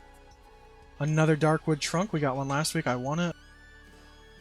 Won't be going for that, for obvious reasons. We got a Soul Leech, which is the Shadow Knight part of their Epic, even though Warriors can use it. And a Crimson Robe, which those never go cheap, so we'll see what the robe goes for this time around, unless everybody else has it. Such a sexy robe, man. The 15 Dex is stupid, but it's really great for any, I think it's Agi, actually, never mind. I'm thinking, maybe it's Dex? It might be Dex. But, Udarites, they start under 75. And you need to be, like, above 75, otherwise you are criticaled more often. And they're the only race that suffers from that, with their base stats. So, some people make them without noticing that they actually have to spend points in Dex. So that would help out any Udorite who fucked up in character creation. But on top of that, you know, 15 int, 50 mana, 50 HP, the thing is amazeballs.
There's no way I'm running back to raid.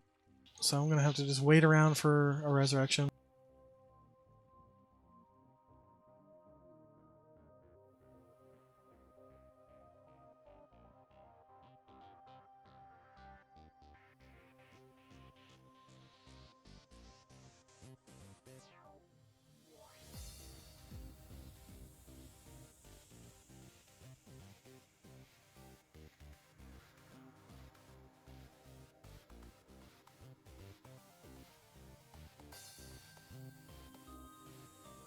I did like a fast and dirty on my OBS today, like right before my raid started.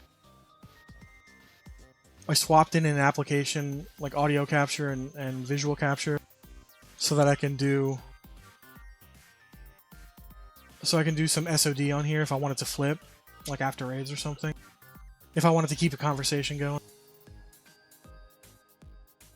Oh, a res is required, because I'm not going to run back to raid. Plus, I just lost, 11% EXP on that death. So I want to get 7% of that back or something like that, or 9% of that back.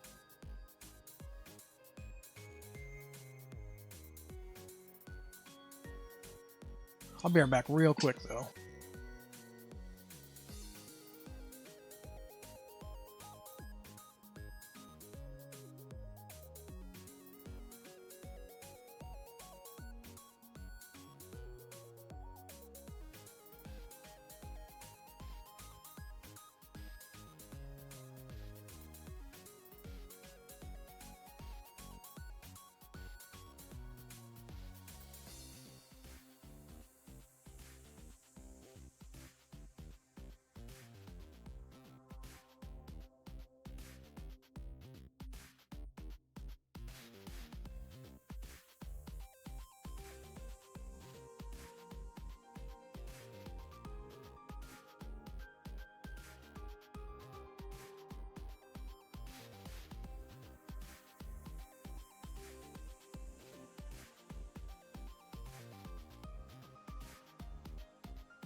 I am back.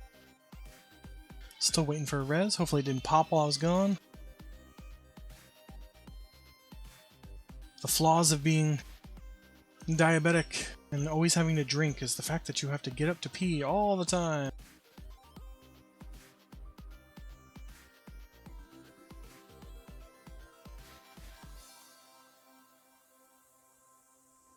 But I've always been a big, like, have to stay hydrated guy.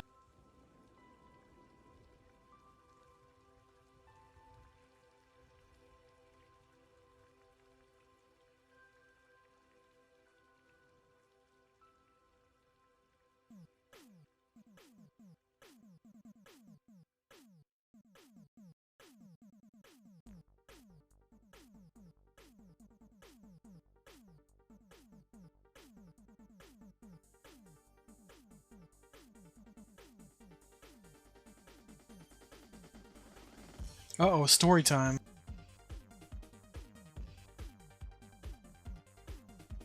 Let's see. I'm now processing your request.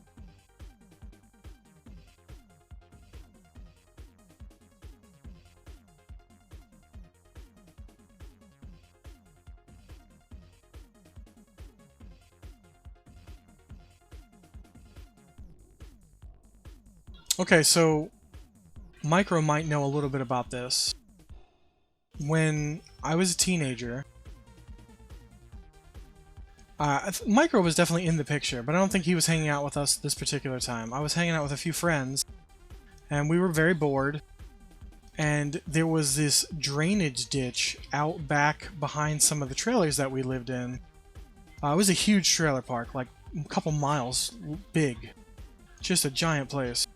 And there was drainage ponds and retention ponds all around to house all the standing water, so that the place didn't flood because of all the land that was being taken up. Well, it's Florida, so lots of rain. My friend Kevin, he had a skimboard, so when the rains got really bad, you'd go right into the little drainage ditch that led off into the retention ponds, and they had just 2 feet of water, of rushing water, so he'd get out there and he'd skimboard. Yeah, or just down. Yeah, you could do it down the road, but he didn't want to damage his board because at most you'd just be scraping it on grass. But those things, so they were, it was right by a fenced-off retention pond, but it wasn't the one close to us. It was on the other side of the park towards the office where the first pool was. It was by Reese's house, if you remember where Reese lived. I know that you lived on that part in Les's old house at one point, too. So you were fairly close to it as well. But anyway, that particular area in the park, it had the longest drainage pipe. And we noticed it one night. We were like, one day while we were over there in the middle of the rain, we're like, oh, you know what? Like, this thing goes really far and deep. And then after the rainy season was over, we were out there and Kevin was like, oh, we gotta go explore. We gotta crawl through this drainage pipe and see where it leads. Because the other ones were only like 20 feet long before they turned off into a cistern or something like that. So I was like, yeah, you know what? That sounds really, really frightening. But we all, you know, pumped each other up to do it. And we did it one night. We had flashlights. Or not one night. It was like in the middle of the day. But still, it was pitch dark down that tunnel past 10 feet. So we pulled out all the debris, like all the large branches that were clogging it up. And we crawled through there. Like, I remember I had like rollerblade pads on my knees so I wouldn't scrape my knees up. And we crawled all the way through it. It was like 100 yards of pipe. And then it opened up into this giant sewer room that was like 7 feet tall. And there were all these cinder block structures in there that looked like benches. And I think it was just to obstruct the flow of water in there. But what really creeped us out is like there was a lawn chair down in there. And there were cans up on the higher parts of the wall. Like somebody was camping out in this retention pond tubing, plumbing, or whatever you want to call it, sewage, 100 yards in. I'm not exaggerating. It was at least 100 yards. It took us forever to crawl through that. It was a football field. And we mapped it out to where we were like well past the road, like 7 or 8 rows of houses away. And it was like smack dab in the middle of the road. And we, what sucked is that we couldn't really explore further because the pipes getting more and more constrained as you went on. But we did eventually find a sewer that had been completely cemented over, but you could see like cracks of light coming through it. And I just recall, man, it was just one of the most frightening things ever because when we went in, I was the tail end. So nothing was really frightening me. It didn't bother me because the light was still, you know, right towards my ass. It didn't bother me. But when we turned around after hanging out in there for a little while, I was completely towards the pitch black. And your mind starts playing tricks on you, and by the time we were leaving, it was dark out. And yeah, I was just embarrassingly frightened because we thought we were hearing shit behind us. And I just thought something was coming for us, and I was like I was shouting at them, and I was like, get the hell out of it, like I gotta get out of this pipe, and I'm pushing 3 or 4 other dudes ahead of me.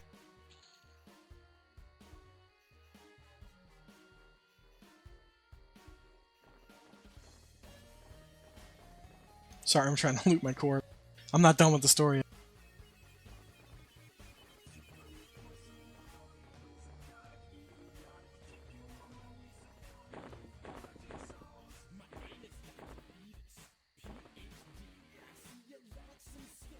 So yeah, it is sort of similar. I wasn't crawling through shit, thank God. But it was an experience, man.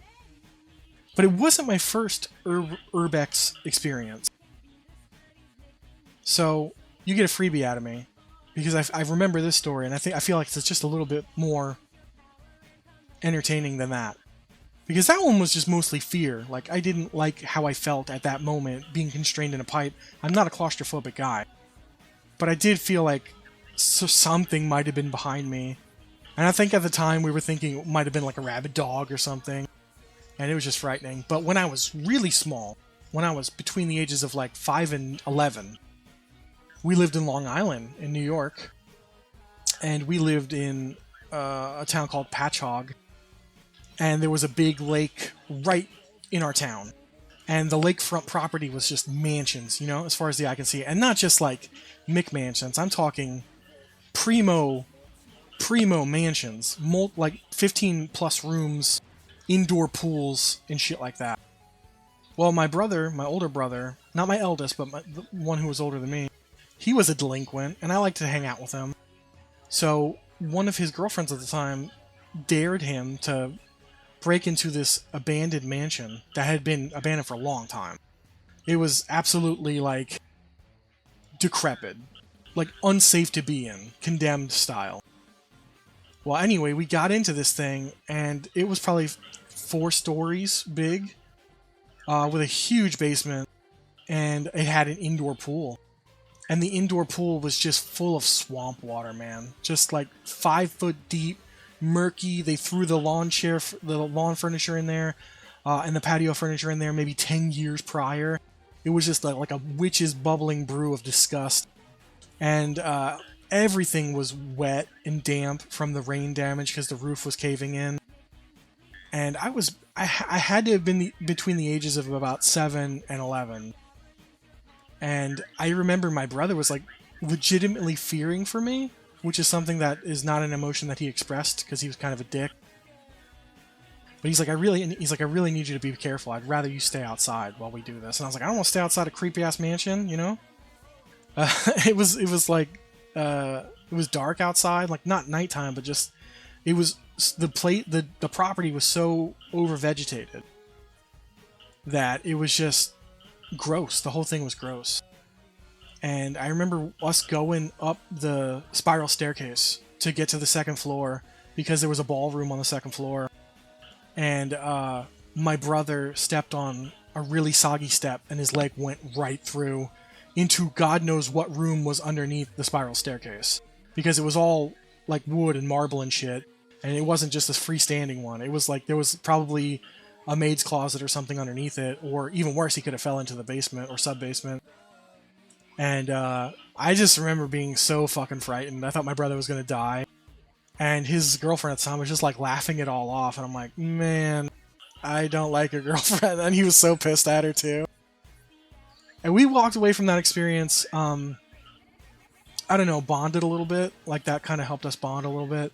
But also, the cream of the crop, like the icing of the cake for that story, is the fact that we were maybe a block away before we heard like dozens of sirens racing towards that place. And we fucking booked it like no other. I've never ran harder in my life because we obviously did damage to get into it, and we did damage just being there and existing while this place was falling apart. But no one had any inclination that there was a silent alarm at that old place. Like, who's protecting that? Why do you still have electricity going there? Because none of the electricity in the actual proper building worked. But whatever window we popped or whatever door we jimmied, it triggered something. We were in there for like 35 minutes, though. Like, we were in there for a pretty long time. We explored like 2 floors. We threw shit in the disgusting pool. We broke some shit. And yeah, I just remember him telling me, like, you cannot tell mom and dad. I was like, why the hell would I tell mom and dad? Like, why would I tell them? What, you know, what is the gain there?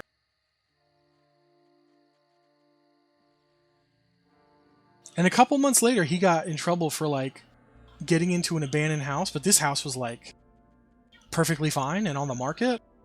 And him and his friends threw, like, a rager in there. And they were, like, throwing people through the walls. They had to, like, re-wall that whole place. My stepdad had to pay for the materials. And he did the work himself. He was so pissed. He probably did, like, 4K worth of damage just to the drywall. Yeah, my older brother was not the brightest guy. And also got into trouble a ton.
No, they don't stack.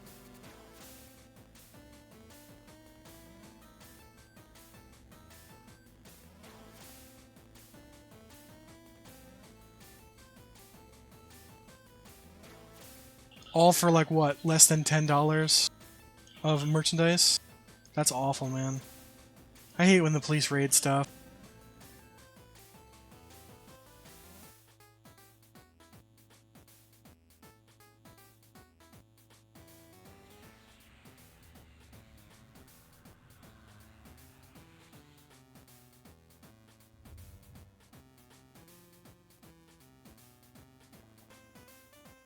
Young love destroyed so unpoetically. It's like a 30-man cockblock. I don't like it.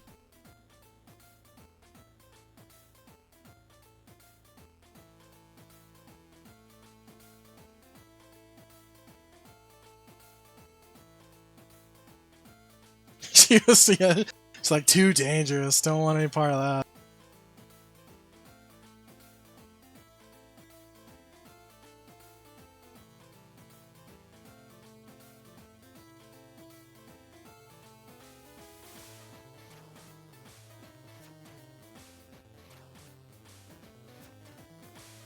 That's always sucks, you know? You guys were trying to do a grand gesture. Help a brother out. Didn't work out nearly as, you know, in any way, shape, or form that people were planning it.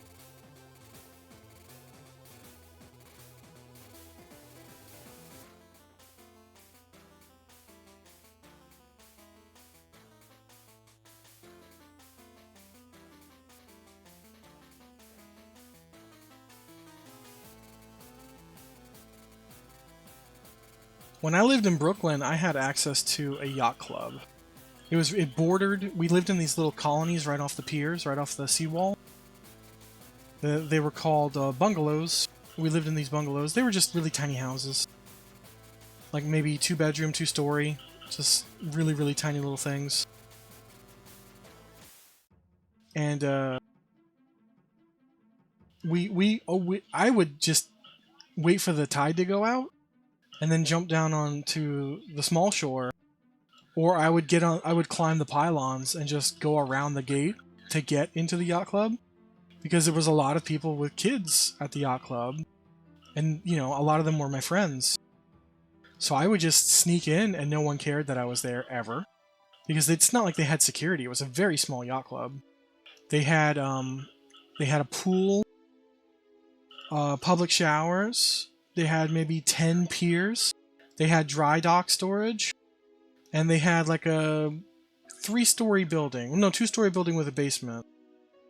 And they had a bar inside, and inside they also had like pool tables for billiards and a bunch of other stuff too. They had the specialty billiards tables with all like the springs and shit in it for specialty billiards games. I don't know the names of them. But they had different tables for that, and then they had the regular billiards tables. So we would go in there, and I had a friend, his dad's name was Buddy. Everyone called him Buddy. And he worked there or something. He was just always there, but he was also always at the bar too. You know, he was a drunkard, but he was cool because I was friends with the son. The name of the son escapes me. I just remember always going in there, and it was never a problem when I did it. When I'd sneak in and come and hang out, as long as I was doing it to hang out with the kids. I remember one day I just got barred from the place, and no one could explain to me what the hell happened. I remember I like went home and told my parents, and they were like, "Well, we know Buddy. We'll ask him." And he's like, "I didn't really want to talk about it, but yeah, he's just never allowed to come back in." So I don't know if I like, you know, got the guy in trouble by being there, but it's like I never did property damage or anything like that. I was young too. I was maybe 7 or something. You know, I was pretty damn young. It was so cool though too, because we'd go to the bar and the bartender would like make us virgin drinks without any alcohol in it. It would be so cool. I would just drink an obscene amount of grenadine and just go home with a tummy ache. But I mean, in Brooklyn, it wasn't unheard of for me to just go wherever the hell I want for all day, and no one cares where I was. And as long as I'm checking in with adults, occasionally, like people I know, it doesn't even have to be part of my family. Just like, hey, I know you from this or that. Look at me not getting into trouble. Yeah, I guess, I don't know. I don't know whatever happened to that. His son stopped talking to me. But childhood friendships back then were so fleeting.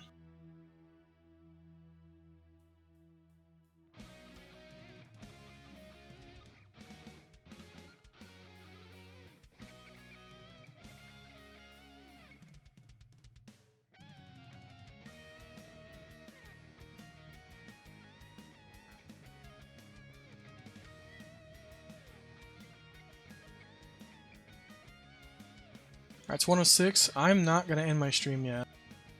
It's a little too early for me, and my wife is still sleeping. Baby's still asleep for now. I don't know how long that's going to last. She's been kind of whining. But I did some finagling, and I should be able to get Sod up on here without too much of a distraction. But I need to update all my little stream information, so bear with me for a moment. We'll keep this conversation going. I really should just get like a just chatting transition screen and just leave it on that for when I don't want to end my stream, but I'm done playing the game.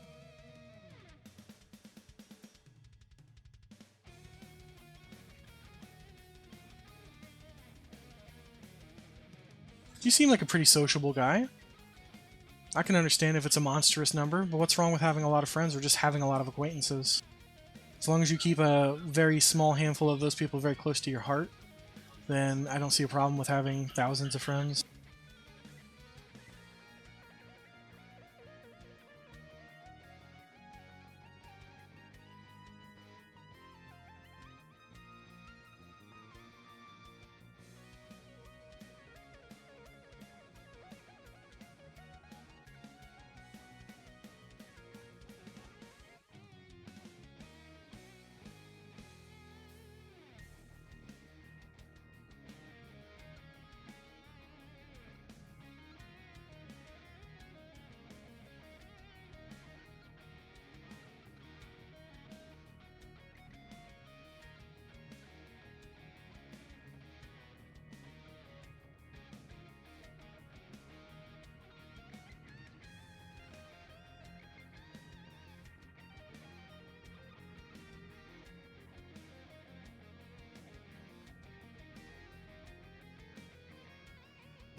Let's see if I did my fast and dirty homework right earlier.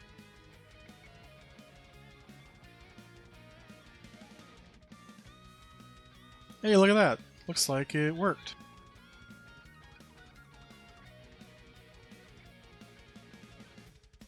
Now, I don't know if you'll actually be able to hear the in-game music, though. That's a whole nother mystery.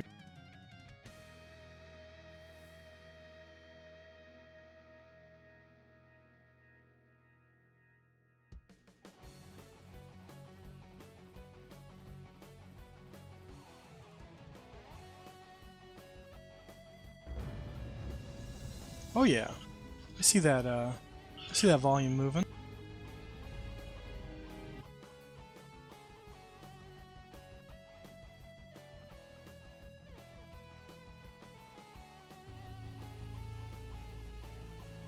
Alright, even more boring gameplay from one classic game to another.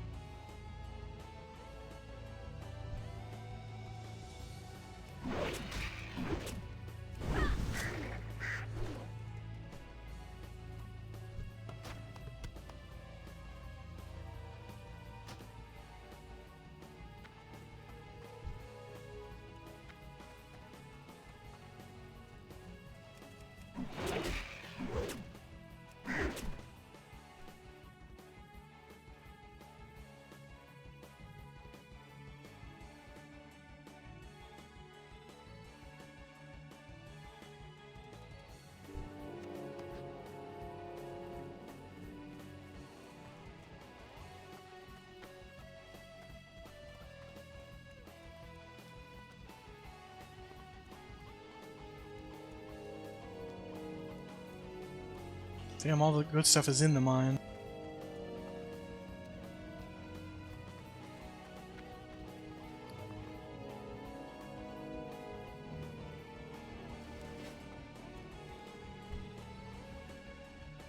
Oh, cool, I got my last stringy vulture meat.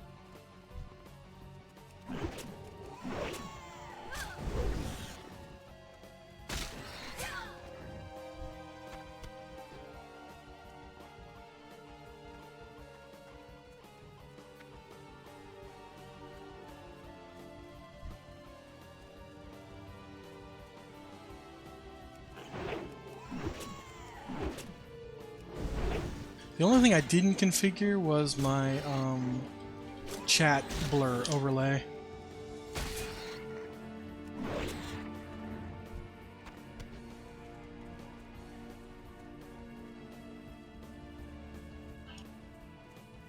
But I'm not really in a guild, so it doesn't matter. There's no sensitive information being thrown out there.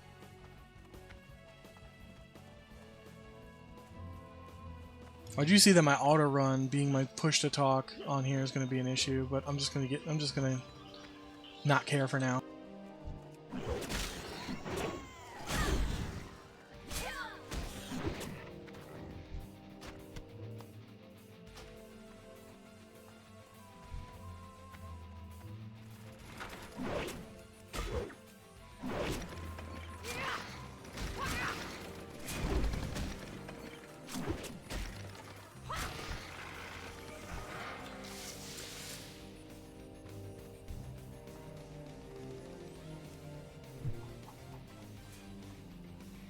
I'm pretending to be your mage from EQ on this road. I just used the throwing dagger.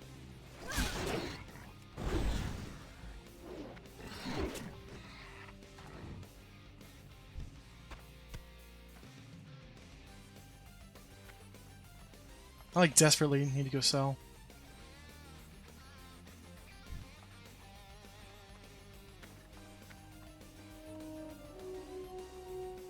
Loving this Teenage Mutant Ninja Turtle stuff though. It's got the beats.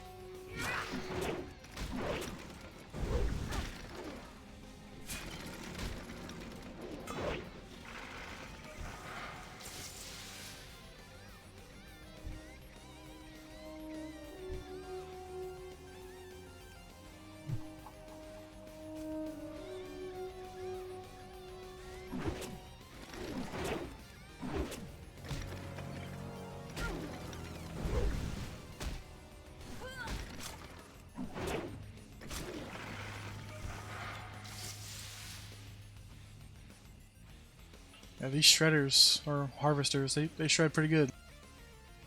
Tear my ass up.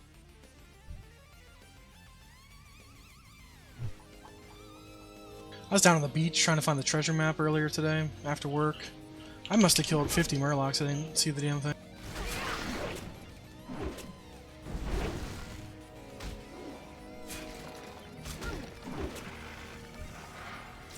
I got a whole level up off of just killing murlocs. And I'll probably be back down there again at some point.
Okay, cool. So many greens dropping now that I don't have space for them.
Yeah, that's the best way to do it.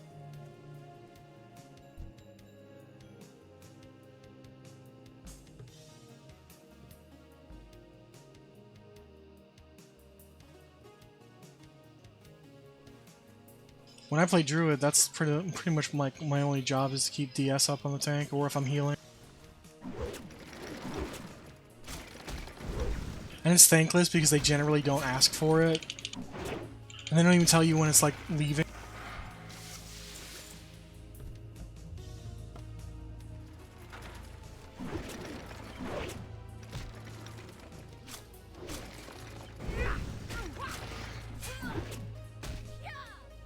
Well, despite the train, you're getting some good experience in there.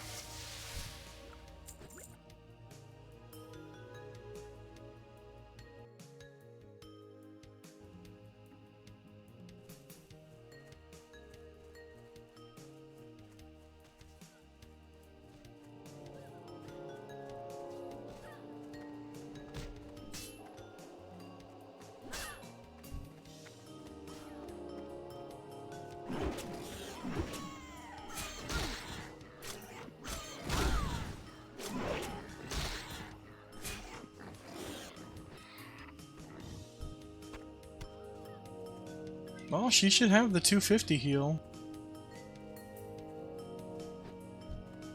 As long as she's above 32, I think. No, maybe it's 34, I don't know.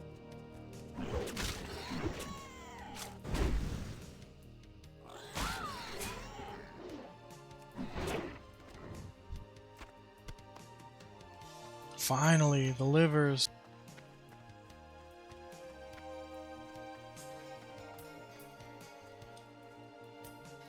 Oh yeah, you gotta love Anon.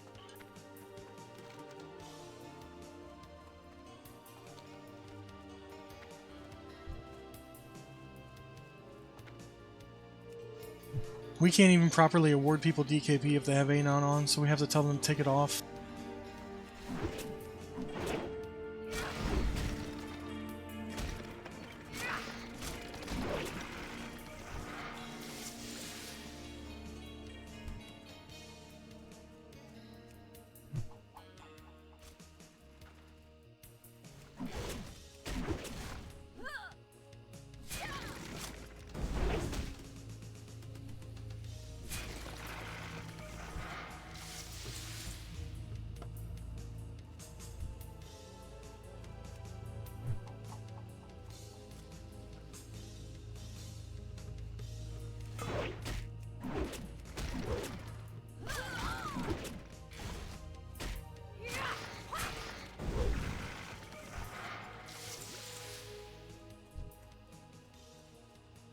Oh cool, I finished the harvesters as well. Awesome.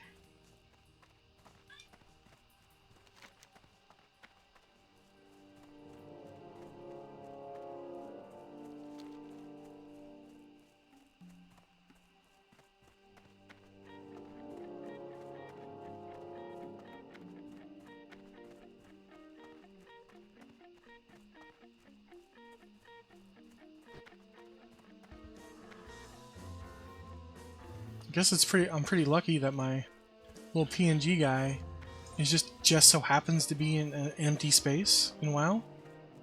But my song that's currently playing seems to be overlapping on the map. I'm not going to change that. I want to keep it just right for EQ. What can I do for you? Go with honor, friend.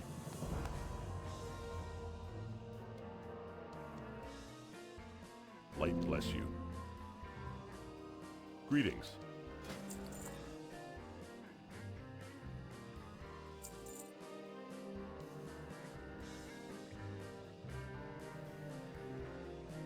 For the Alliance, light be with you. Be careful. Go with honor, friend.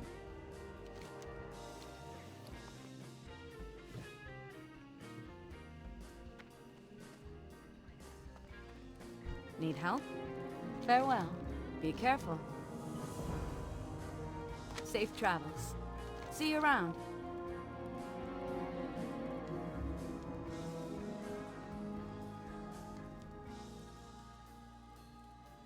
Have a good one.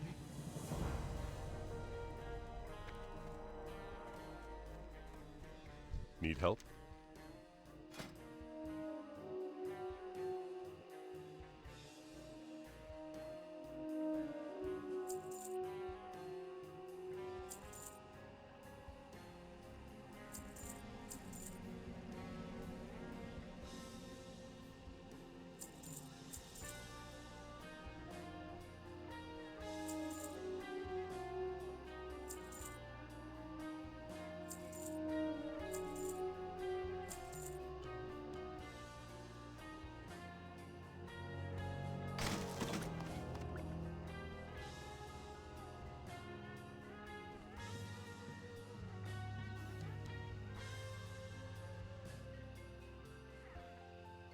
Light bless you.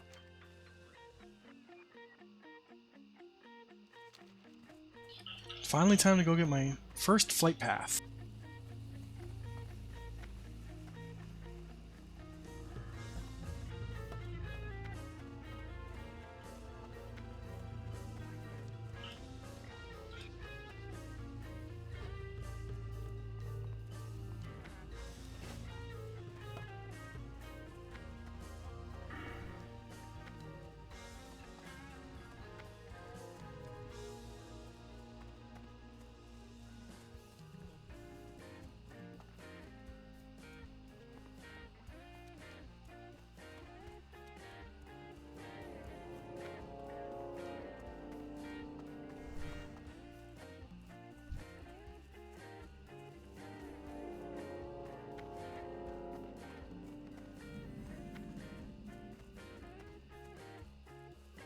Yeah, my stream looks crappy. Your OBS is fine, looks like butter. My stream looks really crappy. I don't know if that's translating to other people, but it looks awful to me.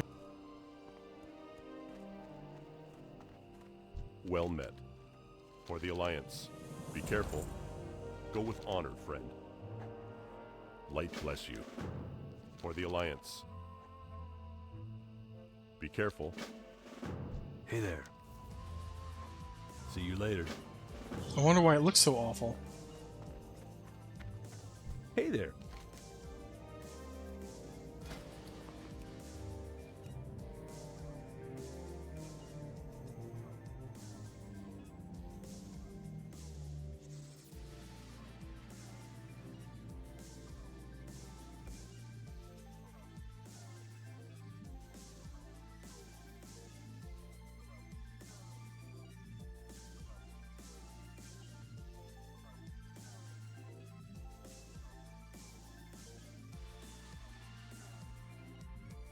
Try to turn off low latency mode. That sometimes fixes it for some reason.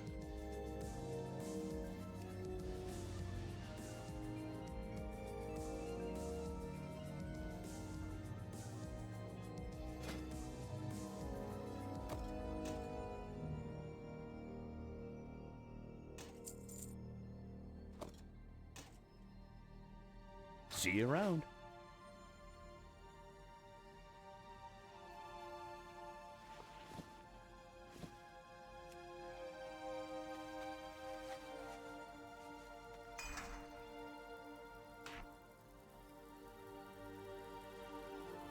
How are you?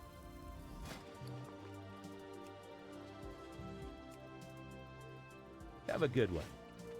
Oh right, I can't use between the eyes without a ranged weapon, and I don't have any ranged weapons. Just throwing doesn't.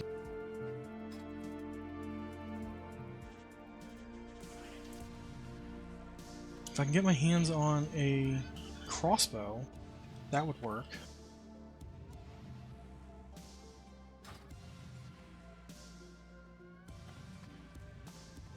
I think I gotta go all the way to Darnassus to get bow training.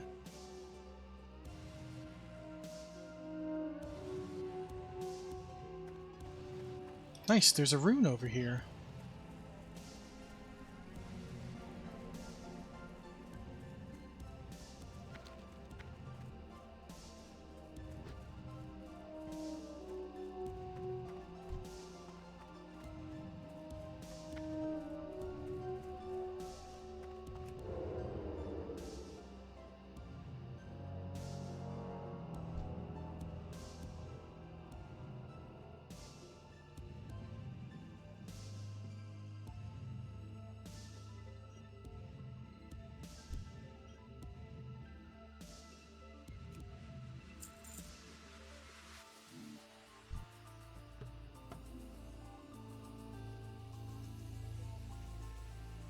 No idea where the rune is, or where the quest is.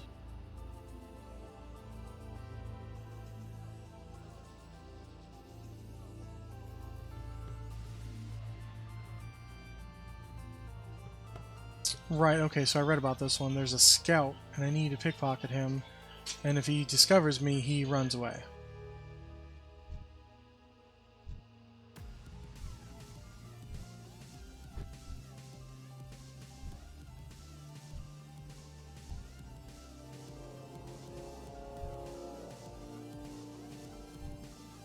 None of these are the scout, though.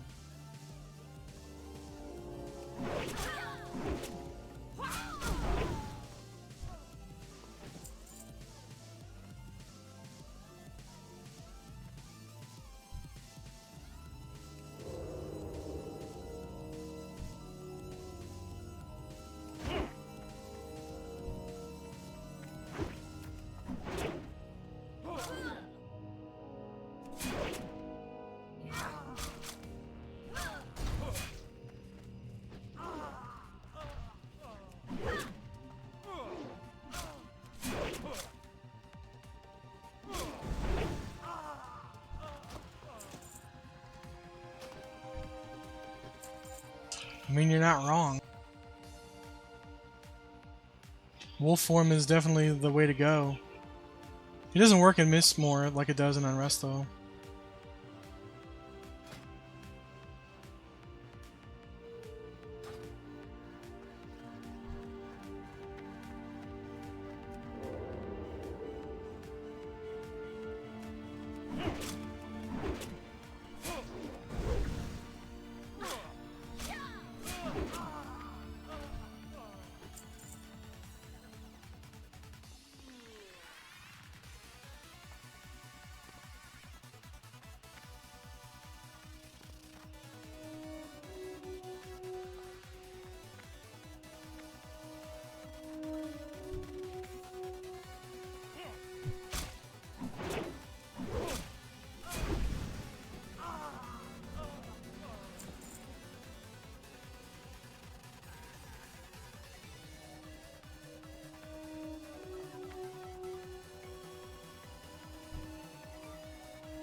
I got a baby here.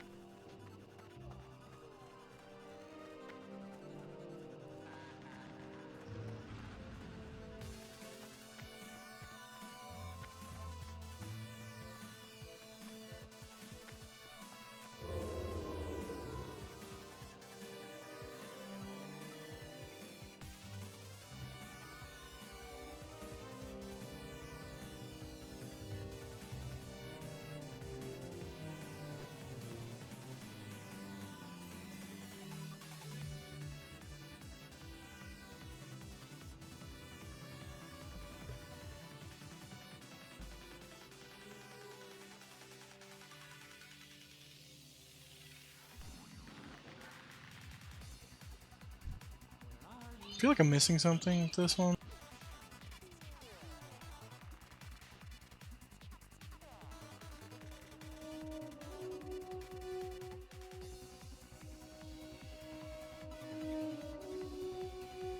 It says the scout should be here, but I don't see him.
Yeah, I don't see a scout anywhere near here.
Need help? Safe travels. Greetings. Go with honor, friend.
Welcome back from the ad break.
Light bless you.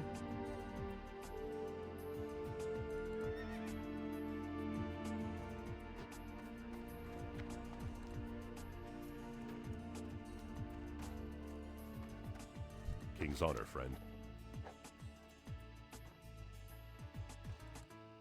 I love to have Pawn in Season of Discovery. It's only a 4,040% upgrade. Go with honor, friend.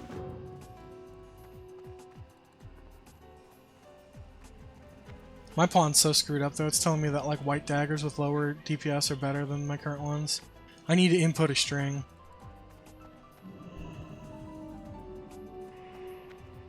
I've got a flight path.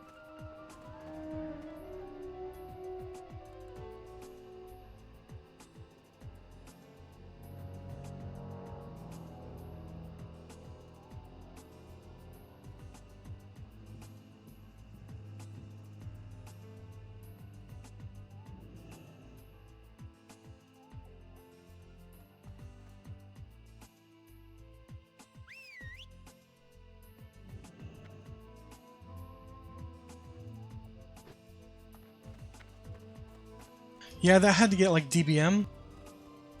And there was a couple of other options, but you know, DBM's the one you go to.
guess I should find out where the Defias Scout actually is.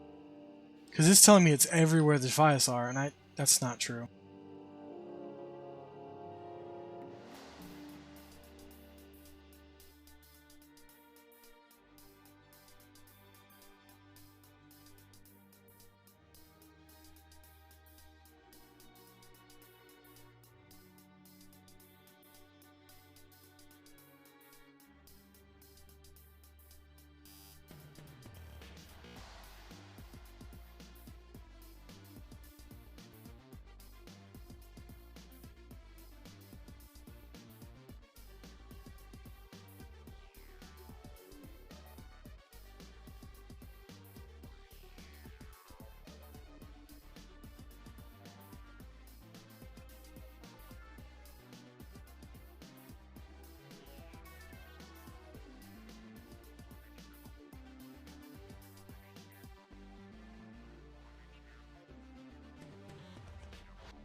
Okay, the Scout can be random.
Oh wow, that's the first leather bandana I got. Oh, I'm gonna be at this a while.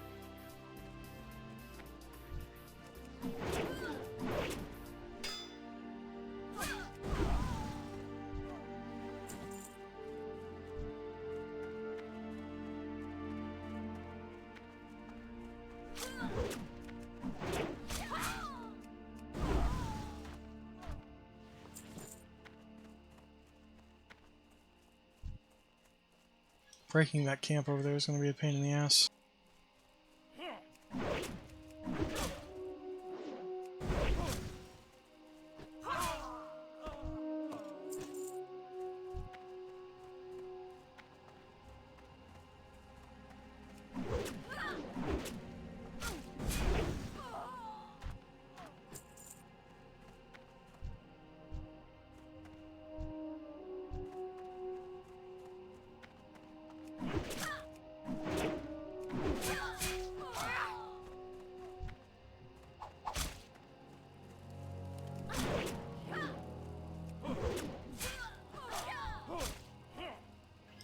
Never mind.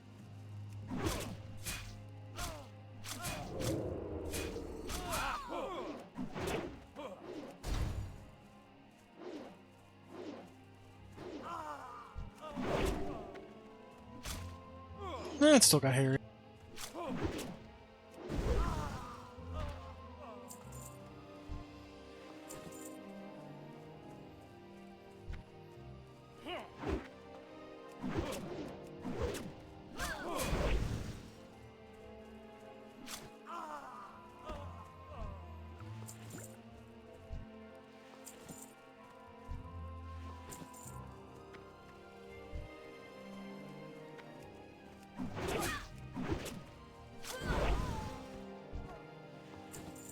Whole damn camp is popping.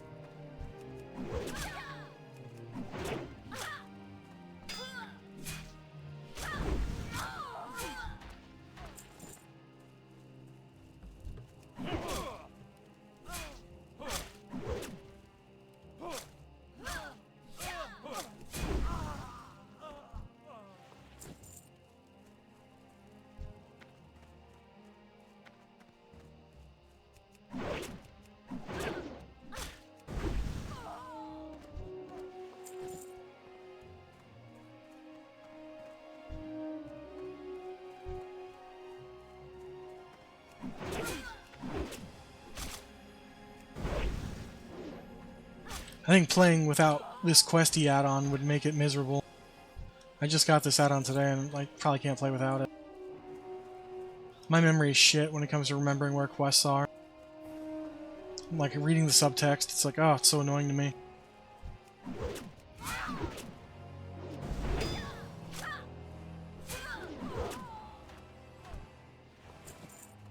I didn't do it in 04, I don't want to do it now.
Not a single scout yet.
I've like wiped these guys off the face of the earth, and there's still not a scout.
It's because he doesn't spawn randomly. He spawns on a big old hill. Oh, that, ugh. Well, I'm glad you did it.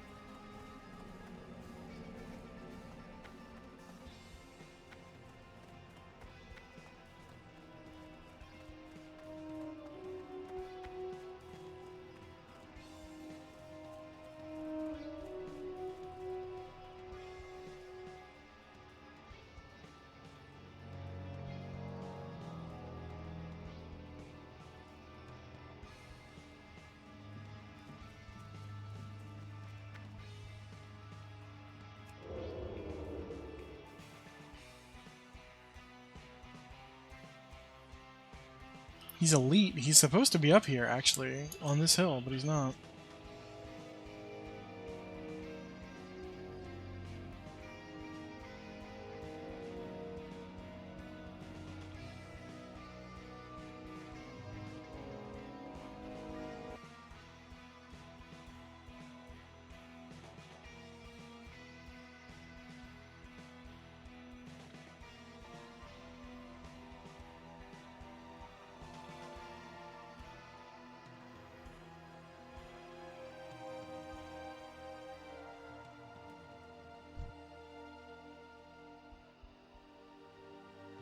I wonder why it's not triggering. Maybe it's that hill over there, although I doubt it.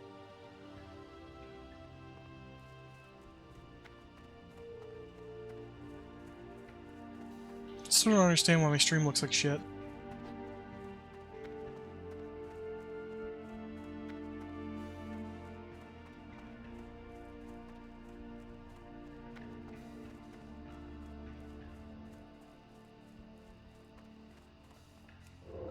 Never mind, I found him.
light be with you.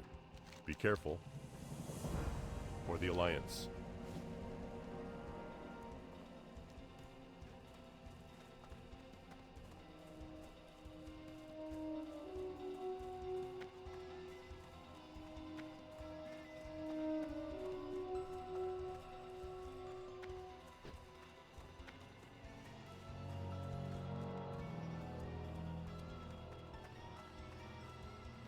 Greetings. Light bless you. For the Alliance.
No, you're fine, dude.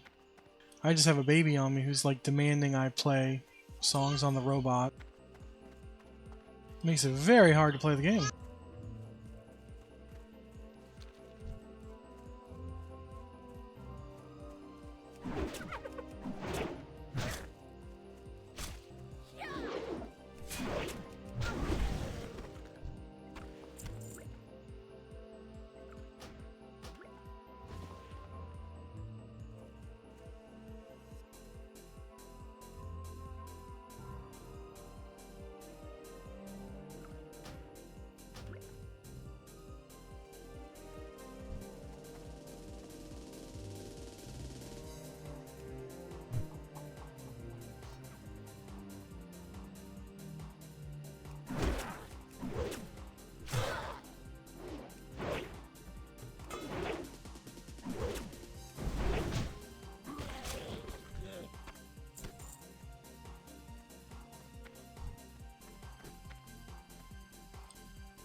These null camps suck.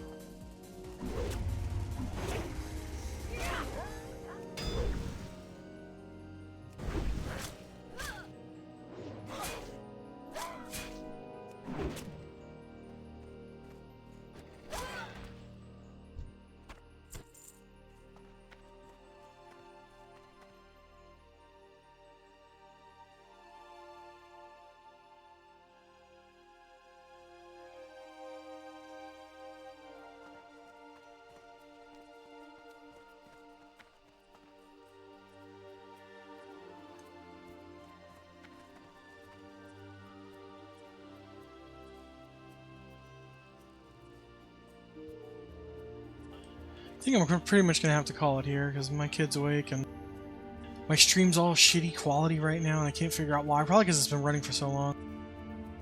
But thanks for hanging out with me tonight, guys. I'll be back again tomorrow for all EQ, doing all the dragons and the hole and all that good stuff. And I think Finny too, so. You guys have a great night. It's 2 a.m. I need to start getting to bed anyway, so. See you guys later.